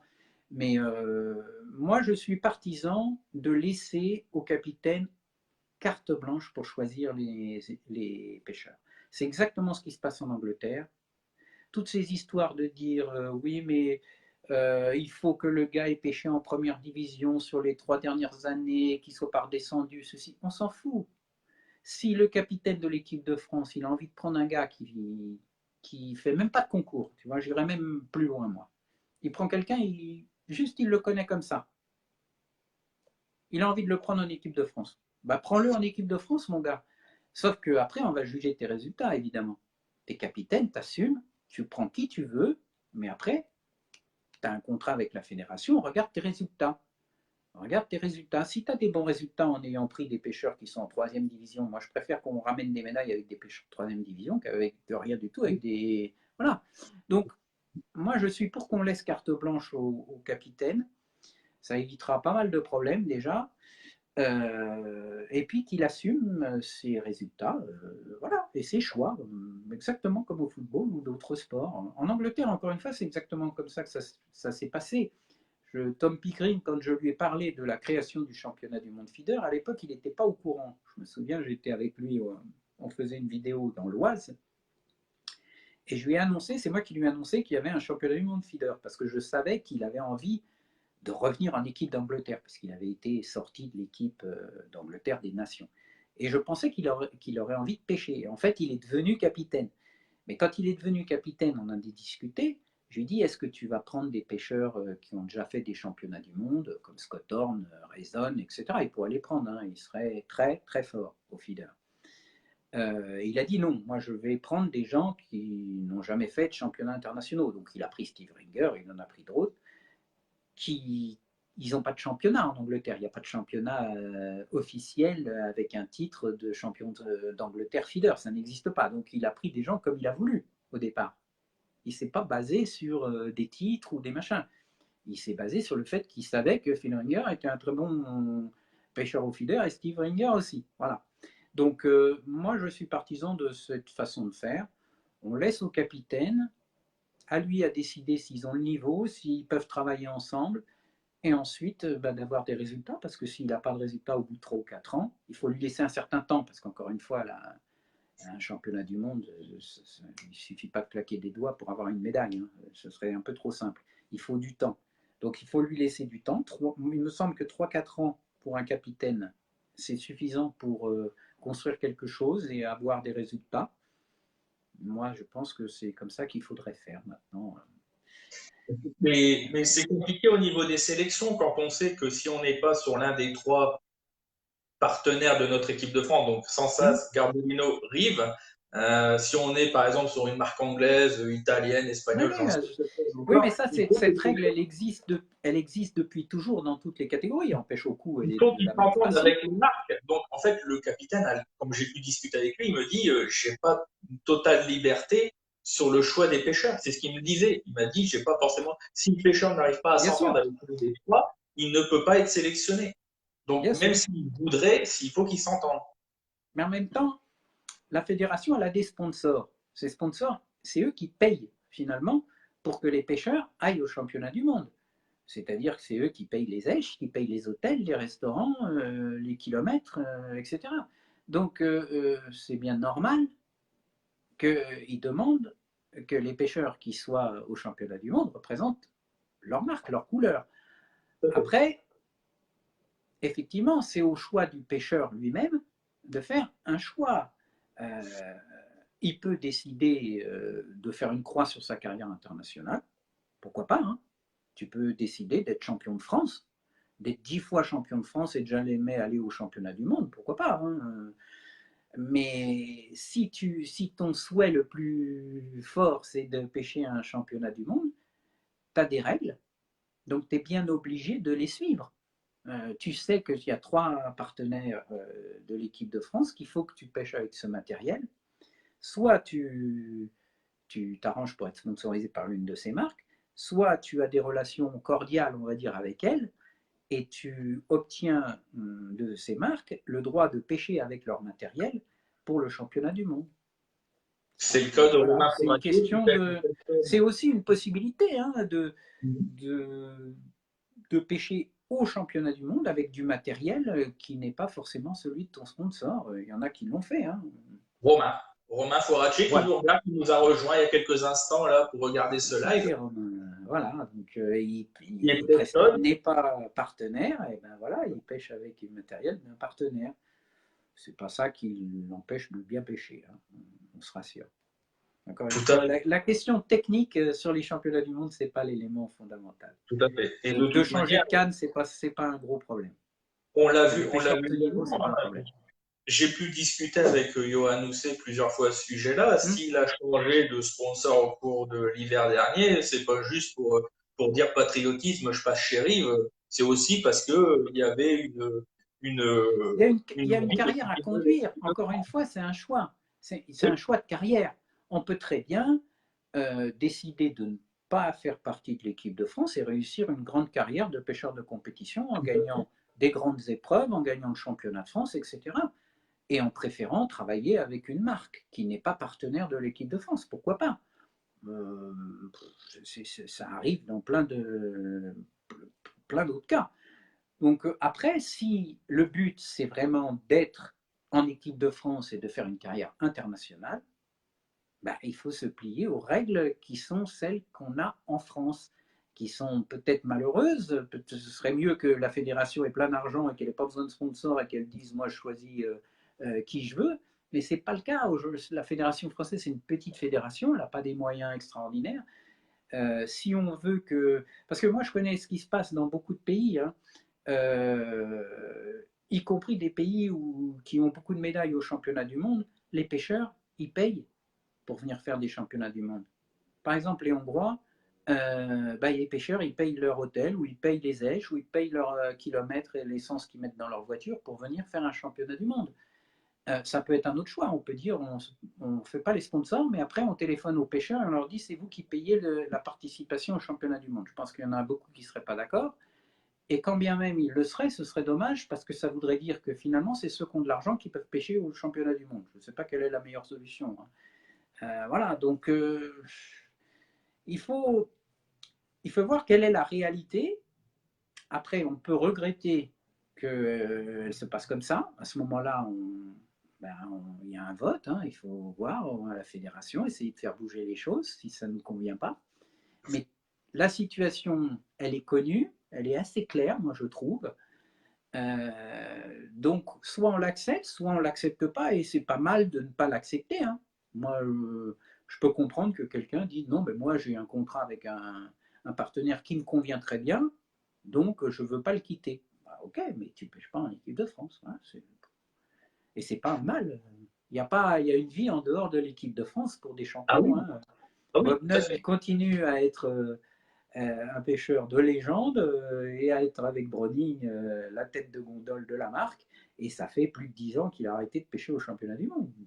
Bah, voilà ce que moi j'en pense en tout cas. J'avais une petite dernière question. J'ai pu en discuter avec le capitaine. Alors, on avait fait une interview, on avait un problème de son et j'ai pas pu la mettre en ligne. Lui m'avait donné son opinion. C'est pour ça que je me permets. D'ailleurs, il ne me contredira pas. Il sait ce qu'il a dit et moi je sais ce qu'il a dit. Au niveau des sponsors privés. Alors lui, il n'était pas contre, mais par contre, au-dessus de lui, c'est un peu plus compliqué. C'est un peu plus compliqué. Par exemple, ouvrir des sponsors à une chaîne de magasins, à une Ah, banque. hors pêche, tu veux dire. Oui. Pour toi, est-ce que tu penses que ça serait, ça serait bien ou non, il vaut mieux que ça reste entre nous, entre marques de pêche, Non, pour le moi, bien. personne, si tu veux mon avis, plus la fédération aura de revenus, mieux ce sera. Donc, si on peut ouvrir à d'autres sponsors, en plus qui là poseront aucun problème Ah non, là, eux, t'as pas de rien. auprès des pêcheurs, ce serait très bien. Mais je vois mal la Fédération française de pêche réussir à convaincre des sponsors hors pêche à s'intéresser à la pêche. Ça me paraît difficile. l'image de la pêche n'est pas aussi excellente que ça en dehors de notre microcosme pour attirer des sponsors importants, en tout cas, sur la pêche. Mais oui, enfin, je vois vraiment pas pourquoi on pourrait être contre. Je... Non, non. Plus il y aura d'argent Apparemment, c'est déjà dans connu les un caisses petit de peu. la fédération, mais ce sera, plus les gens pourront aller s'entraîner à l'avance, faire des voyages d'entraînement un mois avant le championnat du monde, voire venir 2 ou 3 jours avant l'ouverture des entraînements officiels. Enfin bon, encore une fois, c'est une activité qui coûte quand même beaucoup d'argent. Cette année, on a vu par exemple au championnat du monde au Portugal qu'il n'y avait que 22 nations. Et la raison principale, c'était que c'était trop onéreux, donc des pays comme la Bulgarie, la Russie, etc. ne sont pas venus, alors que c'est des équipes performantes, uniquement pour des raisons de budget. Encore une fois, si on regarde bien, à part les Anglais, les Italiens et les Français, il n'y a pas beaucoup d'autres nations où tous les coûts sont couverts par la fédération. Même la Belgique, c'est limite. Donc, encore une fois, la Hongrie, la Pologne, l'Espagne et tout ce qu'on veut, il y a toujours des problèmes de budget. Donc, soit les pêcheurs mettent la main à la poche, soit il y a un sponsor qui vient donner de l'argent, mais voilà, ça ne tombe pas du ciel. Donc, il faut en accepter les contraintes aussi. On n'a pas de fédération riche. Et encore une fois, la fédération française est plutôt bien lotie, On a plutôt de la bien chance. gérée. On a de la chance. Bon, après, il faut quand même que les gens aussi s'imaginent. Donc là, on dit que la fédération prend globalement tous les frais, enfin pas globalement, c'est tous les frais à leur charge. Il y a l'aspect, c'est que les pêcheurs, eux, quand ils y vont, c'est soit du congé sans solde, Oui, s'ils ont ah pas bah de oui, bien congé, ou sûr. des congés payés. Donc, il y a ça aussi, hein. Et comme il y a beaucoup de compétitions, si on prend la semaine d'entraînement pour aller à Ah la non, mais première c'est nationale, euh, c'est pour ça que je disais, on n'est pas obligé de vouloir faire des championnats du monde. Si on veut faire des championnats du monde, il faut le faire bien. Pour le faire bien, il faut savoir qu'il faut du temps, de l'argent. C'est malheureux, mais c'est comme ça. Si vous pouvez être le meilleur pêcheur du monde, de France en tout cas, si vous n'avez pas de temps, si vous n'avez pas d'argent, c'est pas la peine d'aller faire les championnats du monde, hein. Parce que c'est pas uniquement avec la semaine d'entraînement officielle que vous arriverez à avoir des résultats. Quand il y a un championnat du monde, on sait où ça va avoir lieu un an à l'avance. Ça veut dire que toute l'année, c'est ton objectif. Donc ça veut dire que toute l'année, tu mets toute ton énergie pour te préparer pour ton championnat du monde. Donc ça veut dire que tu vas t'entraîner, par exemple, sur des parcours qui ressemblent le plus possible à celui du championnat du monde. Donc ça veut dire qu'il faut que tu te déplaces, que là, c'est pas la fédération qui va te payer tes entraînements. Donc il faut que tu ailles dans des endroits qui te semblent favorables. À chaque fois, il faut que tu payes des èches, voire de l'hôtellerie sur place, etc.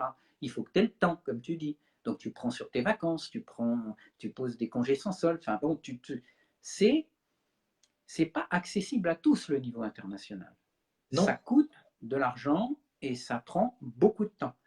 Si tu n'as pas la motivation et les facilités, c'est malheureux de le dire, mais c'est comme ça. Si tu n'as pas ces facilités financières et en termes de temps, il vaut mieux pas tenter de faire les championnats du monde parce que tu n'auras pas les résultats. Donc ce sera encore plus frustrant. Parce qu'en plus, tu iras faire un championnat du monde et tu te diras, j'ai pas réussi parce que l'autre, lui, il a pu s'entraîner beaucoup plus que moi, il a pu. Donc, ça sert pas. Il vaut mieux ne pas y aller dans ces cas-là. C'est malheureux, mais c'est comme ça. Aujourd'hui, c'est comme ça. Ceux qui réussissent, c'est ceux qui ont du temps, de l'argent pour s'entraîner, voilà. Et qui Et en plus ont du talent, évidemment. tu penses que c'est aussi ça qui manque peut-être un petit peu aux pêcheurs français également pour franchir la petite marque? Non, non, non, non. Ce qui manque aux pêcheurs français, c'est sûrement dans la préparation en amont. Il y a encore du boulot à faire. Mais ça, je suis assez confiant, compte tenu des pêcheurs tels que je les vois, de leur motivation et du capitaine, je me dis que cette partie-là, elle peut être comblée. Même si, encore une fois, il va falloir qu'ils développent leur relation avec les pêcheurs étrangers. Il faut être constamment au téléphone avec Tom Pickering, avec Jan Van Schendel, avec un Italien, avec un Hongrois, avec Walter Tamash, etc. Moi, c'est des gens que je connais très bien, avec qui je discute très régulièrement. Il faut que le capitaine de l'équipe de France et les pêcheurs le fassent également. Ça, mais ça, c'est relativement, je dirais pas facile, mais voilà, il faut le faire en tout cas. Après, il y a la semaine d'entraînement et c'est là qu'il va falloir bosser. C'est ce que j'ai dit tout à l'heure. Ah, là, il y a beaucoup de travail à faire. C'est pas facile, hein. Et à la rigueur, moi, j'ai toujours dit, on peut se tromper tactique à un championnat du monde. Ça arrive aux meilleurs. Même les Anglais, je les ai vus prendre des tôles à la première manche et se rattraper à la deuxième. Ça veut dire que, en fait, leur semaine d'entraînement, ils sont arrivés à des mauvaises conclusions. Donc, ils se sont plantés à la première manche. Donc, ça peut arriver à tout le monde. Par contre, ce qui n'est pas acceptable, c'est une équipe qui arrive le samedi matin à la première manche et qui ne sait pas trop ce qu'il va falloir faire. Ou alors, il y en a un qui dit, moi, je vais faire plutôt comme ça, mais moi, je vais faire plutôt comme ça. Et on verra bien au bout de 2 heures comment ça se passe. Ça, c'est inacceptable. Tu arrives à un championnat du monde, le samedi matin, l'équipe, elle doit savoir tout ce qu'il y a à faire. Après, on peut se tromper. On se trompe tous. On a fait une mauvaise analyse, on n'a pas un bon résultat. OK.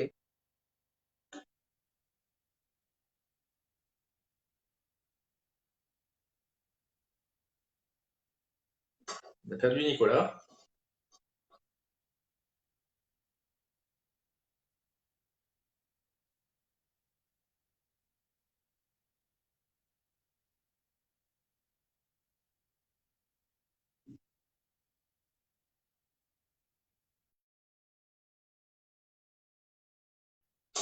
Donc, on a perdu Nicolas. On vient de perdre Nicolas. Alors, soit c'est un problème de batterie, soit c'est un problème de réseau, soit c'est un double appel. Je vais voir ça avec lui. On ne pouvait pas reprendre. Bon, il manquerait la conclusion, hein, mais globalement, on a réussi notre interview.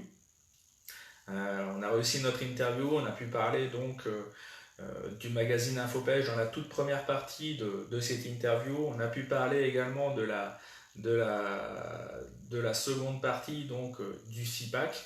Et là, on est en train d'aborder le dernier tiers de cette interview avec l'univers du feeder au niveau international et au niveau national, le niveau de nos pêcheurs français dans ces compétitions-là et savoir ce qui serait éventuellement susceptible d'être mis en place pour une amélioration de nos résultats.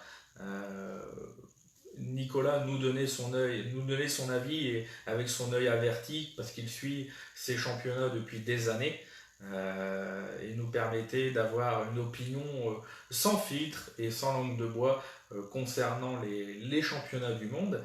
Il nous a donné quelques pistes, quelques clés, selon lui, qu'il serait bon d'explorer si on veut parvenir à franchir la petite marche qui nous permettrait de passer le cap supérieur.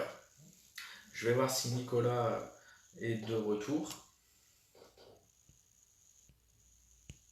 À mon avis, son téléphone a dû manquer de batterie, hein.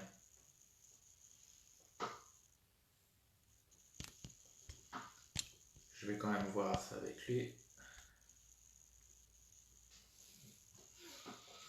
En tous les cas, s'il y a un souci, moi je vais couper le live et à ce moment-là, on clôturera sur ça. Je pense que là, on a fait une bonne interview.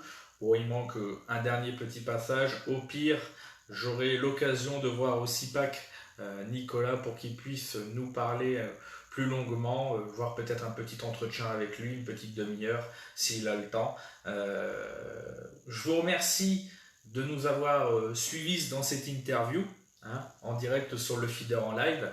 Je vous donne rendez-vous prochainement, que ce soit au bord de l'eau ou dans d'autres interviews. Je remercie tous ceux qui nous ont suivis ce soir. Je remercie ceux par avance qui regarderont ce live en replay.